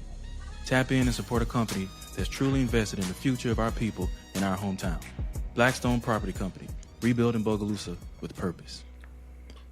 And you know, Miss Mingo, we always talked about how our top 2 episodes was episodes that involved Pastor Michael O'Ree, but based off the data and the numbers that I'm seeing, your episode is going to surpass Michael O'Ree. And I always look at how we can market the Night Train and how can we get better, more viewers, you know. So everybody love you, everybody hate Michael O'Ree because he talking third person. So thing is, I want to give you the floor. Drew, if you have any other questions before we give Ms. Mingo, okay. Yeah. We want to give you the floor. Do you have any closing remarks? And everybody that's watching at home, we're going to stay on for a few minutes before we end the show and kind of talk about tonight's episode. But I want to give you the floor, Ms. Mingo, before you get up out of here. I just want to say to all the employees at Bogalusa City Schools, thank y'all for reaching out, saying things that need to be said on your behalf. You know, Ms. Mingo has never been the one to bite her tongue in a positive way. I want to say to the parents, get your kids involved in educational activities. Get them out. I know you can't travel, but we have some great things going on in Bogalusa that your kids can participate in here. Once again, we are lacking in math and science and English and all these things. We have businesses here that's offering these things. I am hoping that whomever become our mayor offer some things that we can use. I mean, that they can get some grants that we can implement additional programs for our children. And let me say this, when those kids come to those programs, do not put them on a computer. Teach them. Everything is not about an iPad. Teach them. Personally, I think every child needs a individual plan, because if I'm weaker in ELA, then I don't need to be in this math class. I need to be with the ELA students. And I think that's where we lose a lot of focus. We bring them to, we offer this summer program, or we offer this after school program, and the kids just on the computer. They're bored. They're not going to do it. Let's get back to where we used to teach. Let's just get back. Let's just go back. Go back. And teach, teach, teach. Let the teachers teach. Teachers, get your mojo back. Get your motivation back. Get that spunk back when you first got in that classroom for the very first time, when you came out of college and I'm going to show these people I'm the best. Bring that back. Bring that fire back. Give it to our kids. If they can do it around the parish, if those schools can be B's and A's, we're no different. We can too. So I need you to do it. Shout out to the village. They did their thing. But village, y'all know I love the lumberjacks too. And I want the same for these lumberjacks. I want us to cheer these kids on. We want to get out there and support them. And as a community, let's do what we have to do to get the people, the right people on the bus to move Bogalusa City School forward. Move it, take it back to when, way back then, when we all wanted to be a part of it. So I just want to say we can do this, but it's going to take all of us doing it together. I'm done. Good night. Wait, before you go to bed, what is the reason why there's no math teacher? Somebody was asking. No, they did. She said, please advise. Please let Miss Mingo go to She bed. finna go. Just tell us why they don't have a math teacher, Miss Mingo, before you go. Well, is it funding? They quit. Oh, they can't find another one? Well, let me just say this. Since you put it out there, I'm going to tell you. Tell it. Okay. Now, we don't have any math teachers. You look on our website. We trying to hire everybody. Trying to get somebody. They offering a $2,000 sign-on bonus at this point. Baby, we a 4-day work week. We make a decent salary. And they ain't come with these 4 days. They ain't come. It's not coming. We got to do something differently to entice them to come. They look at our culture. They listen to what stuff is going on. They look at the culture of the school. They look at the academics of the school. Why am I going to jump out there? Why am I coming over there? Okay, I got you. And our kids suffering. But, okay, I'm going to start right there. Any other questions? Miss Mingo, next time we have you on, we're going to tell everybody the show going to start at 7 so we can make sure it starts at 8. No. I'm not good with time. That's what I want the night train to improve on. But it's the night train. You got a lot of our viewers. It's not midnight train. But yeah, I mean, the thing is though, a lot of our viewers are sitting home, they're in the bed, they sipping their wine. You know, what are y'all doing in the comment section? Let us know. A lot of people are in the comfort of their bed. I know that's where you want to be, and we're about to let you go. So I appreciate you for joining us. I'll reach out to you. I know everybody was glad to have you on as a guest. All you have to do is click the leave button, and I thought I was supposed to wait a minute. I thought I read. You can go ahead. You can go ahead because we're gonna stay on a little bit longer. But okay. All right. Thank you for joining us, Ms. Mingo. Thank y'all so much for having me. And I got my time in to say the things I want to say. And I promised my daughter I wouldn't be coming on here bashing anybody. And that wasn't my intention. My whole intention is I want our school system better. That's all I want. And I want people to want it like me.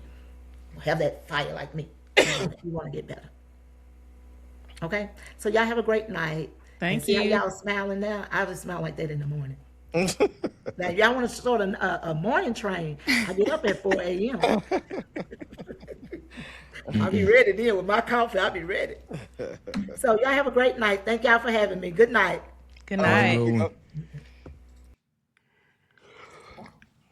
Well, I can tell you right now, y'all, if y'all don't see the night train on MLK Day at homecoming, we got canceled because of episode 23. We was canceled tonight. If y'all don't see us anywhere at the school anymore, we did not get approval. The night train has been canceled. Yeah. We got a lot we got to take in, y'all. We got a lot we got to digest. Pause. We got a lot that we need to talk about. Okay? I know you want to talk about the math teacher. Drew, what are your thoughts, man? My biggest takeaway is I wish the teachers would voice their opinions more. I've seen a lot of people that felt like she, did a great job that speaking up for them, but I want them to be more proactive and have a little bit more spine enough to speak up with what they're not pleased with. I don't want them to sit back and be unhappy, every day. So that's all I would probably really say when it comes to what I would see be different, because evidently it's a sentiment that a lot of people are carrying. It's not just her, So I would like to see the teacher speak up a little bit more. Other than that, she laid out a plan of what we need to do. I'm interested in trying to get started on that to see what we can do to be prepared for this upcoming year and elections, to figure out, what we need to get shaken on the school board to try to get some things done. But other than that, that's about it. Yeah, Trey just says cease and desist. Y'all, look. Y'all, I know I keep saying this. A lot of y'all are new here. Okay, the night train has been around since what? March? 23 episodes in. We've been doing this. The dynamic of this show has been the same. Y'all say something in the comment section. People hit us up. We try to get to the root, the problem, try to find a solution. Drew said this in episode 2, I believe. Solution-based podcast. Maybe say that, Drew? Absolutely. So here we are. I know the school system is a touchy subject. If it's not the mayoral race, it's the school system. They both just dirty subjects and topics to talk about back in vogue.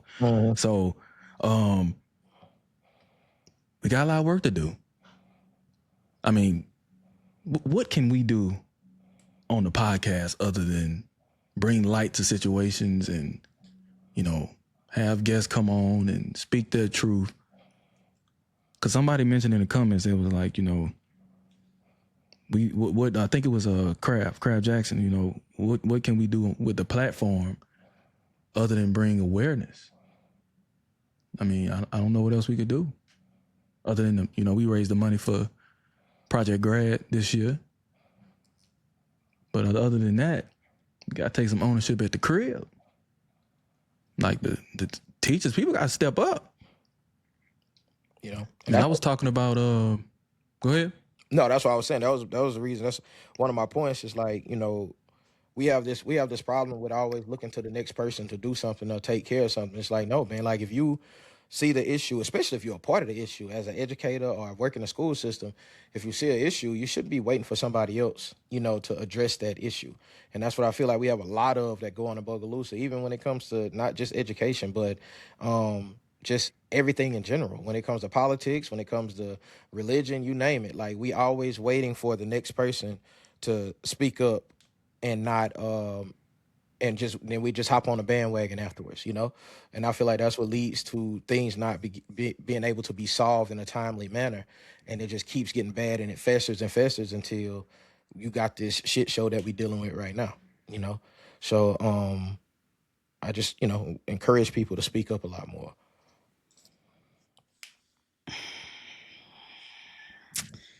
I try to put in my PTO for this episode because my take on it is, I feel like I'm an insider.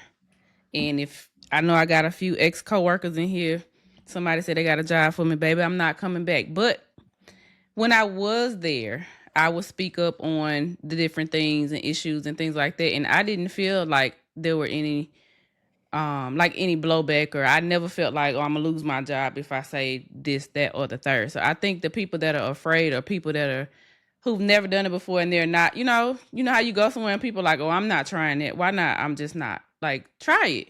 Try to speak up and see if change is gonna happen, because sitting around doing nothing or saying nothing is not getting you anywhere. Or if you are afraid, send me a message. You know, I love to come out there and show my face and walk around and say what I got to say. So, y'all let me know what y'all need to say because you got to do something different. Like I graduated in '06. Somebody else graduated in '09, and everybody's saying the same thing. None of us, minus me, were prepared for college, and that's me being the top. I'm number one in the class, and if I wouldn't have went to where I went to, I would have been in a remedial class entering college, and that's insane. And then you have a lot of students graduating all A's, 4.0, 8.0, and get to college and you like, what's going on here? Like, so what is going on in those 4 years where a student is not in the least bit prepared for the next level? Like, we need to, like somebody said, get back to the basics. So not only are we, and I don't even want to put it on the superintendent because that's a big job, but at the lowest level, as a teacher, sit around and figure out, are you doing the best you can do? Be the best, be all you can be. This is not the Army. Like, do what you have to do and make sure you're not having movie days and rainy days and passing out, pamphlets and packets of paper when you're supposed to be at the board teaching. Make sure you're doing all you can do so that when those kids leave you, if they don't know nothing else, they know what they're supposed to know so they can succeed, in the future. Larry Watterson Jr., I just left. So it's not, I don't think it's a different environment.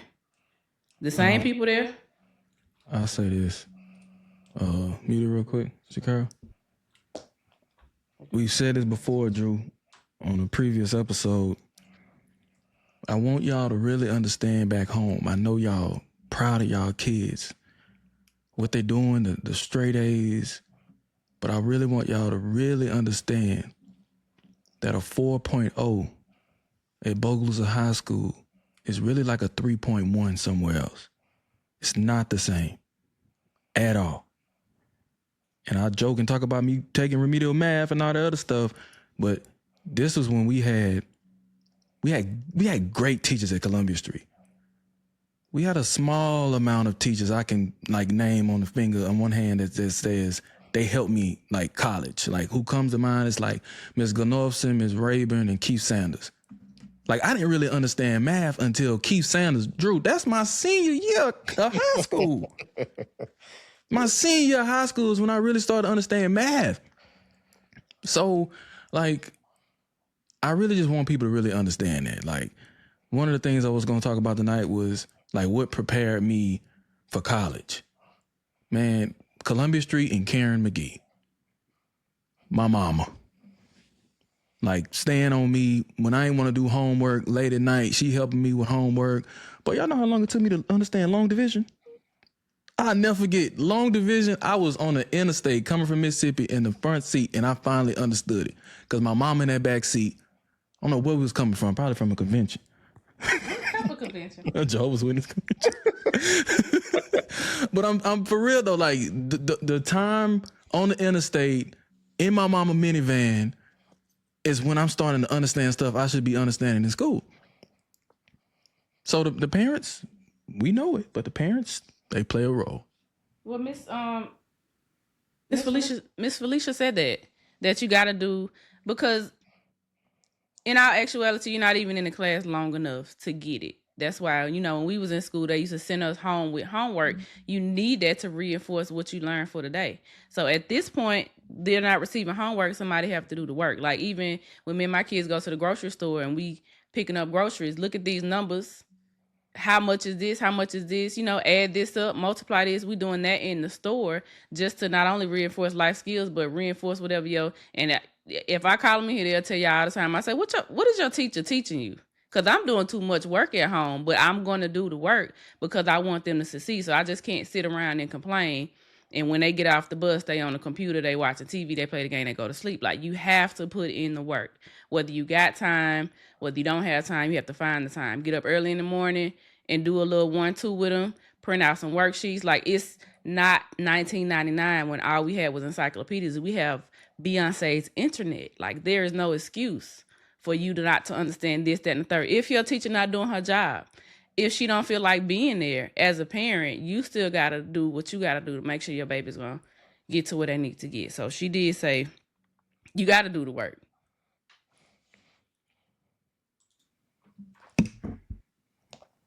anything different in the comment section. I know it was talking about you. They saying it was a different administration. I'm guessing they're just talking about principal wise. That's fine. If y'all scared of them people, y'all call me. I'll come up there and talk to them. Hey man, send an email at nighttrainpod@gmail.com. I'll be y'all liaison. First consultation is free. Send me a message. I talk to him. I like Dr. Hurst. I talk to him. I don't know why y'all scared of him. And that's the thing too. Any issue or anything, I mean, when I've reached out, he responded. But once again, I don't work for that man. Like he not my direct report. So I think Drew, you spoke on this a little bit. Is it really a situation where he not speaking, or he doesn't have an open door policy, or is it people just don't know how to approach him? Is he unapproachable? Like, I know he's not here to defend himself right now. Pretty sure I'm gonna get a call tomorrow. But what is it? Like, can we meet in the middle? Is it all Dr. Hurst? Is it the teachers too? Like, I'm hearing both tonight. Man, like I said, I feel like a lot of this, I say 88 to 90% of this can be solved with community involvement. And I'm going to always come back to that because, hey, man, the only thing that's going to stay consistent, Kev, in all of this is parents. Like, we're going to have a different superintendent. We're going to have different school board members. That's going to always change. But the only thing that's going to stay the same is parents and a community. Your mom and daddy is going to always be there regardless. You know, God forbid something terrible happens, but they're going to always be there. So we can keep complaining about who's in power all we want. And like I said, I said this earlier, and I don't mean this in a mean way. Bruh, Hurst and whatever the principal name is, don't care. Like, at the end of the day, Kel, that's what I keep trying to get these people to understand. And it ain't even mean. It's just the fact that you cannot have that's just like me going to take a job in St. Helena. Nah, I could come there and they can tell me, like, these are problems we have in here. But I'm going to go do my job, but I'm not finna kill myself for St. Helena like I'm going to kill myself for Bolt. And the reason why is because I don't really have no connection with these people. I don't know what they went through. You can start telling me about the history. Just like we get on here and talk about our great athletes and stuff, the great coaches that we had. They don't know nothing about these people. They don't know nothing about these great events we've had in Bolt. They don't know nothing about that. They doing a job. That's all you can expect for them to do. Like he said, I'm going back home to my family. I'm not about to stay here extra, 4-5 hours, to show my face and let y'all tell me a bunch of stuff that I really don't believe. Because he going to have to deal with that. He going to deal with everybody feel like they know what they talking about when they talk to him. But I agree with you saying. But at the end of the day, you don't take that job, though.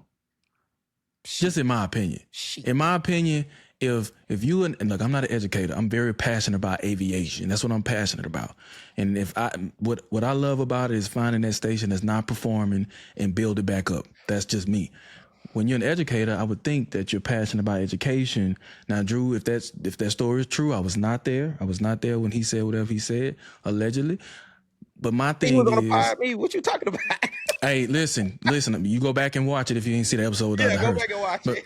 But my thing is, when you take a job like superintendent and principal, all right, or any job in leadership, right, you have to be passionate about your people. You have to be. So if you aren't, and I'm gonna say this to Dr. Hurst, I'm gonna say this to Principal Stokes, if y'all not, shame on y'all. Like honestly, if you do not pour back into the people that report to you and look at you as a leader, that's a culture issue, and y'all need to fix that. It's hard for me to believe everybody lying, but I wasn't there either. But clearly, there's something going on in the school system where people feel like they can't approach people in leadership. And look, we get texts, we get calls, and we get messages about it all the time. Yeah. This was just the first episode. I like kind of doing the episodes in a certain way before we can kind of really talk about things. But this was the first episode to kind of bring it out. And I'm glad it happened because people that don't really watch the show say we're a little biased sometimes. Hey, man, I can't speak to that part because I don't know. I don't have a fear of approaching anybody if I have an issue. But so that's why I'm kind of on those individuals who are scared to speak up. But let me ask you this, kid. I'm gonna ask both of y'all this. So when do you feel like, I know you can't speak for any other system, but I'm gonna just say how I personally feel. I personally feel like there are certain situations where the problem can't be rectified unless you actually come from that situation. And I feel like Bogue is one of those special situations. So I'm not saying in any type of way that he's not doing his job.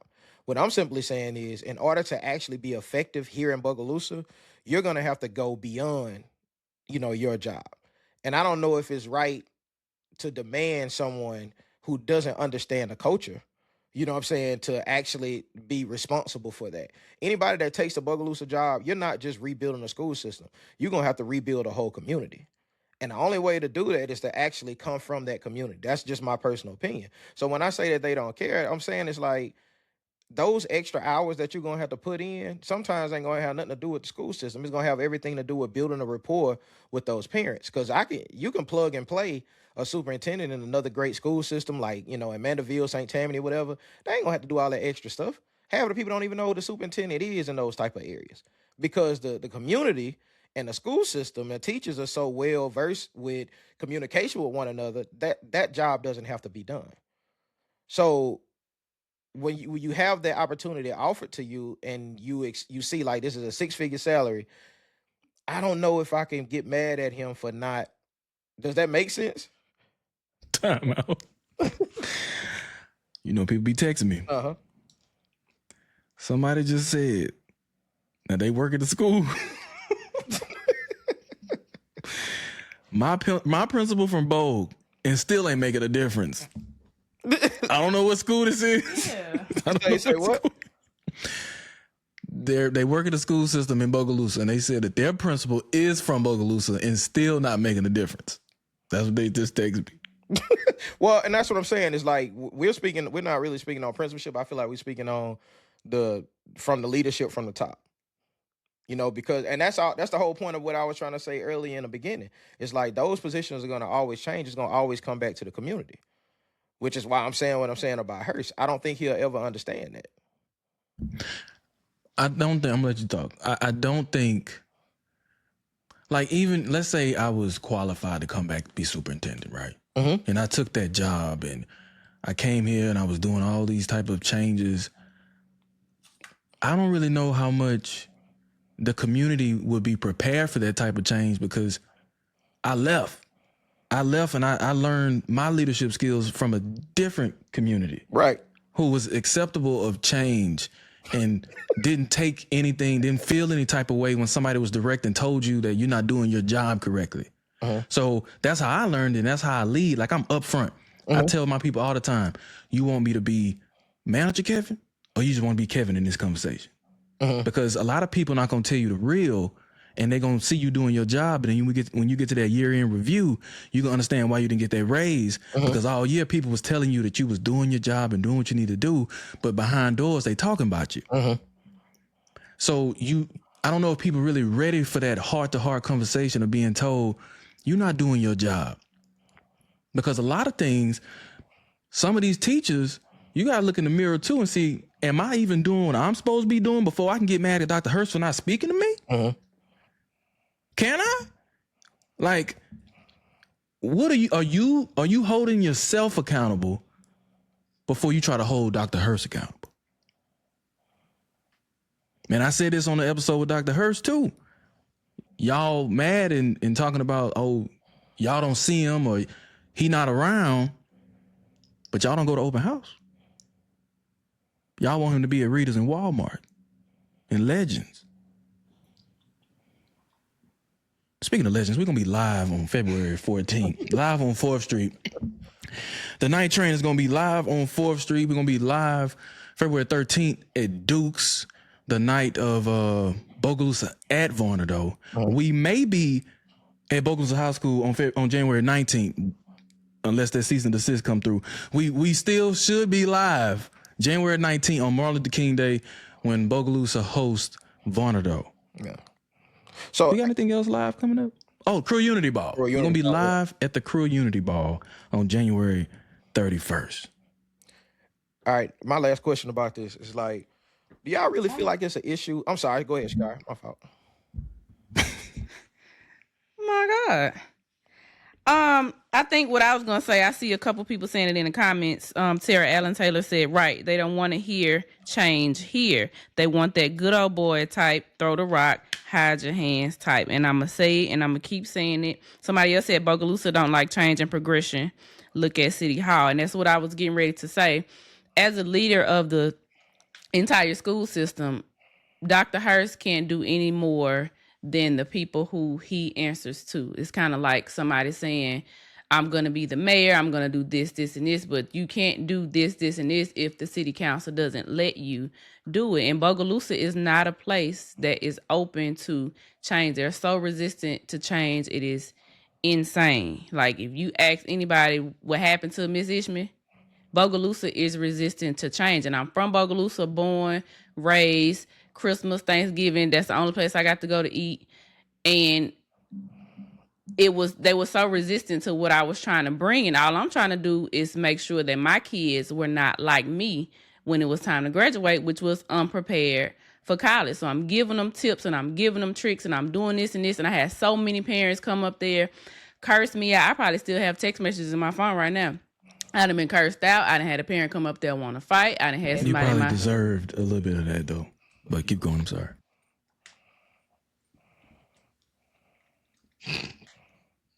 Now this gonna be the night training. This gonna be world stuff. Cause why you showing that? I'm sorry. You not. I apologize. Jesus whip. I done lost my train. You know what? Blow the whistle. I done lost my train of thought. Oh, that's right. We dropped so many gems. Mute your mic. We dropped so many gems tonight, and not one time did we play the horn, Drewski. Hey, man. We're just gonna keep it going, real quick. We're gonna run it on loop, real quick.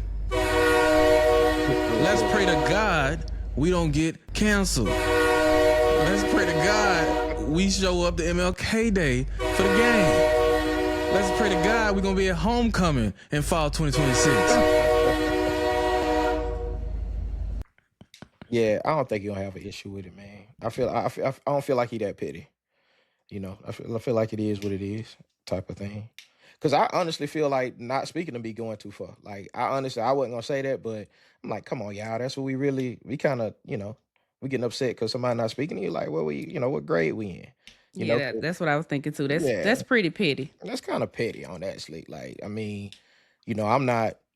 Well, baby, like I said, I can only speak for myself, but it ain't bother me that nobody, that somebody didn't, speak to me, especially at work. You know what I mean? So, it's interesting for me to hear that because for the small amount of time that I've been in Bogalusa, which is probably 2 or 3 times a year, I've seen Dr. Hurst every single time I've been there. So it's really hard for me to understand what people mean when they say they don't see him or they don't feel like he's approachable. I don't even know the man. And he came up and said, hey, how are you? What's your name? Do you work here? Like the first time, So, I mean, I know that's other people's experiences and I hate that for y'all, but I do also want you to give grace and consider that people do have a life outside of work. So when I worked in Mandeville, now there were some things that were required for me to be there, but when that bell rang and my duty was over, I'm on my way home. Like, I don't have time to hang around with pleasantries and do this, that, and the third. I got to drive. And sometimes it could be an hour drive depending on what's going on in traffic. So I understand that perspective as well, but give people grace because you don't know what people are going through. A lot of people in Bogalusa are real combative for whatever reason. Like they just want to find a problem or, just want to argue, just want to fight. Give the man grace. And if you don't think he's doing a good job, make sure that you apply or however that works. The application, is it chosen? Whatever the process is, you make sure you're doing all you can do before you, decide to tell somebody they're not doing their own job.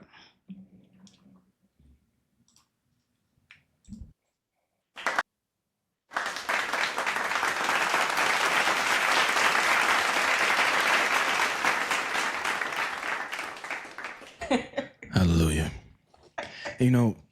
While we had all those people here earlier, Drew, we should have locked them doors. Cause we got that cash up in that right corner, you know what I'm saying? And we've been doing a lot of things for y'all, and y'all ain't been showing no love. Other than Blackstone Property Company and the Robinson firm, you know, a lot of people, they not effing with us. And I told my auntie I wasn't gonna cuss tonight. She told me instead of saying the F word, say fiddlestick. They not fiddlesticking with us, y'all. Okay, I like that. And you know, if y'all want to just put $1, if y'all want to just put $1 in there, you know, this costs a lot of money doing stuff like this. And I can tell y'all right now, if I ain't getting no support, Drew, what I said, what's the goal? This show canceled. This show canceled. After Mardi Gras, this show is canceled. Yeah, Kel said he out of there after first quarter, man. First quarter. If I don't see no movement, I'm done with this. Because what we always say, man, we love Bogue so much. Mm-hmm. We do all this for Bogue.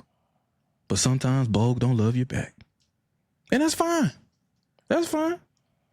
That's fine and dandy. Whoop-de-doo. It is what it is. But we did a lot of good things, Drew. Shakara, we did a lot of good things, man. We got the Bogue Vulnerable game back, raised a lot of money for the Project Grad Kids class of 2025. Brought a lot of awareness, had the sheriff on here. Had Miss Mingo up here getting that school system, putting that whip on them. Boom, you never know. What else we got? We had Brother Petey on here. Mm-hmm. Shout out to Petey and the girls basketball team. They doing their thing over there in the village. Yep. We had Troy Turvalon on here. Yep. BPD. You know, we don't just get up here and just crack jokes and do things. We try to solution-based podcast. Franklin? Franklin Sheriff? Well, you know, the parish. Yeah. We had him on. Yeah. Malisa? Had Malisa on. Megan Glover has been on, you know, WGNO sports reporter. So, hold on, wait a minute. Oh, every time, hold on, they coming through. D. Benjamin said, who's responsible for blocking a hookah lounge and a Waffle House? She's trying to understand why these things are happening. I don't make the news. I just report it. Miss Karen McGee also said, as a side note, Kev, I love your new language. Me too, Miss Karen. Jesus whip.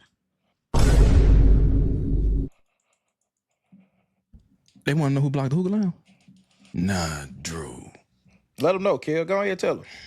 Go ahead. Since we got new viewers. Let me give y'all the full backstory of the hookah lounge. Brevity. Okay, I'll try. So, had this bright idea. Hey, Drew, I got an idea, bro. We're gonna do this hookah lounge, man. Found the building. It's a timeout building. Oh, Drew, I bought the furniture, I bought the hookahs. We had the TVs. We was going to have food in the back. Jasmine Bristol was going to be cooking back there. We had a drive-through daiquiri shop. Everything was in order. The city even gave me a license, permit. Gave it to me. I go, this is when word finally got out. Now, everybody knew me from the movie in Milltown, okay? That's the thing. Certain white people put you in a bucket. All right. When you're doing Milltown and all that good stuff, oh, great. You're doing great for the community. Put in the newspaper, because you know when you put in when you're about to get a liquor license, you got to put in a newspaper. Put that in the newspaper. Boy, them Bogalusa groups lit up. Talking about what is going on. What is this? Hookah pipe. Or as Ori say, hookah lounge. What is this? What is this y'all trying to bring to the city? And you know what? Man, I went to Mr. Penton. Shout out to Mr. Penton, man. He gave me that building. Nice rate. We was going to do good over there, Drew. And I posted a picture of, had the furniture. Like, man, we was going to open like 2 weeks from now. And then Miss Cates, man. Miss Cates, good old District A. She had her reasoning, but her reasoning was because of children. Saying secondhand smoke and kids. And I explained to her, you know, kids can't even get in. And if you don't want to smell smoke, then don't go. Mm-hmm. You know, BPD was on board. Mayor Wendy Perrette was on board. Everybody was on board.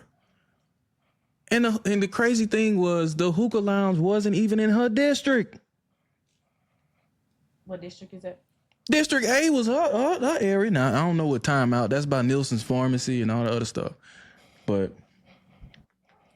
a while back, Mr. Patrick K. McGee said, also, please cut the grass. And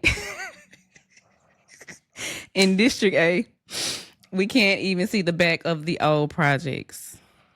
Just news you can use. Now, listen, my mom and Miss Kate's are good friends, okay? And I'm pretty sure if she hasn't texted me yet, she's going to text me or call me and say not too much on Miss Kate's. And I want people to understand I love Miss Kate's. All right? I have no issue with Miss Kate's. Miss Kate's is just, look, she's in a different generation. She didn't see, the need for a hookah lounge, but that's the problem in Bogue. Y'all only care about a certain age group and nobody else. All right? So that's the backstory on the hookah lounge, and I was just like, you know what? I'm just not going to give Bogue that time. I'm just going to go the media route, So now when you had BSN, you had the Washington Parish Sports Network, now you got the podcast, things like that. Nobody can't touch that. You can't tell me what to do on here or anything. Like when I had BSN and I stopped doing that, they got mad at that. Oh, now he covering Franklinton. Mm-hmm. Well, them MFers win state that year too, so I made that transition at a good time. But it is what it is, man. Once again, we all want the same goal. We got the same goal of making Bogalusa this great place. But y'all got to do y'all part too. Drew, you had something? Oh, nah, man, I ain't had nothing, man. You was spot on with it, man. I feel like, like I said, I feel like it's enough talking. I'm kind of past the talking part. Like when it comes to a lot of this, I just want to see who actually going to do something. And I feel like that's the most frustrating thing when it comes to Bogalusa is like we'll have like these great long conversations and stuff like that. And then, a year from now, it'll be the same, the same process. I remember trying to get a group of people together a few years ago to start trying to select potential young individuals that would be great for political office and things of that nature. And they was like, oh, man, that sounds great. First meeting, I was the only person sitting out there. You know what I'm saying? Like, so it's just like... Why you won't do it, Drew? You always talk about me not wanting to come back home. Why you don't step out there and run for something? And I got you. Media, you need it. I got you. Commercial, because like I've said that publicly multiple times. My temperament is something that I'm still working on. I'm still working on a decorum aspect. So because there are certain aspects of those positions that require you to be able to handle, like just like right now, like a lot. Me and Michael O'Reed, me and Tyrone, we disagree on a lot of stuff. But I'm telling you right now, I would have been in jail a long time ago because it wouldn't have nothing to do with them attacking my character. It has everything to do with them attacking my family. And once it gets to that point, I don't have any type of decorum at that point. So anybody that's that vulnerable should not be in one of those positions at all. And I believe that to the day that I die, So that's the thing that I would have to work on tremendously in order to get into a position to be able to let those type of personal attacks happen. And I'm still, moving through the streets and trying to help people. Like, nah, Henri said, get off Miss Case, cut the grass, and bring some help. Boy, I'm lit up. I pay my tax, but I don't pay tax. But you know what I mean? I volunteer my time in Bogue, okay? Hey, this dude Patrick crazy, man. What is he talking about? Man. Crazy, man. Kevin ain't old enough. Do what? You know Crazy D? Yeah. No, you don't. You ain't is that the artist that Shadow Man is the manager for? Yeah. You don't know. Yeah, okay. That's it. Yeah. I do know Crazy D. Now I don't know too many people in Bogue, but I know Crazy D. Yeah. So now not too much. That's Ori frat brother. Shout out to the Q's. Don't do too much, or we gonna get up in there barking. Mm-hmm. Let's see. Bogue can be a great place with the right leadership. We need fresh blood. Need a younger mindset. Hey, look, y'all. I don't know what this conversation with Miss Mingo gonna do. A lot of times people come on here and you see change for the better. So hopefully people that were watching and listening, hopefully you see some good old change throughout the school system. And it's the little things, Like if he quote unquote isn't speaking, I want to say this now. Y'all say that man don't speak. Now when he does speak, don't come back talking about something. Now he's speaking. Come on, man. So look in the mirror. Let's look in the mirror. All right, Drew, do you have anything else before we get up out of here? Nah, man, I ain't got nothing. Shakara, you got something for the people? Make Bogalusa City Schools great again. All right, MAGA. That MAGA treatment. That's what I'm talking about. Hey, look, y'all. Thank y'all for joining us. I ain't gonna forget again. Let me see. Where is it? I'm gonna play the outro for a little minute while I locate.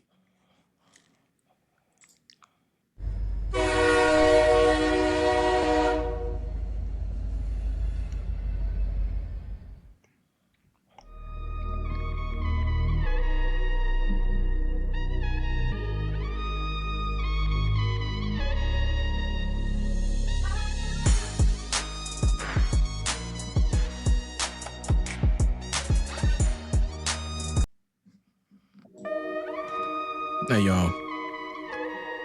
Want to thank y'all for joining us tonight. We had Miss Phlesher Mingo on here dropping a lot of gems and questions about the school system. Hopefully we see some change over there, man. Hopefully we get some change. Once again, this episode is brought to you by Blackstone Property Company and the Robinson firm out here in Dallas, Texas. You know, on the road, had to join Shakira in studio tonight. But we'll be back again next week, Monday night, dropping episode 24. As always, you can find us on YouTube. You can listen to us on Apple, Spotify. But great episode, man. Shout out to Ms. Mingo for coming through. And shout out to y'all for joining us for another episode of The Night Train.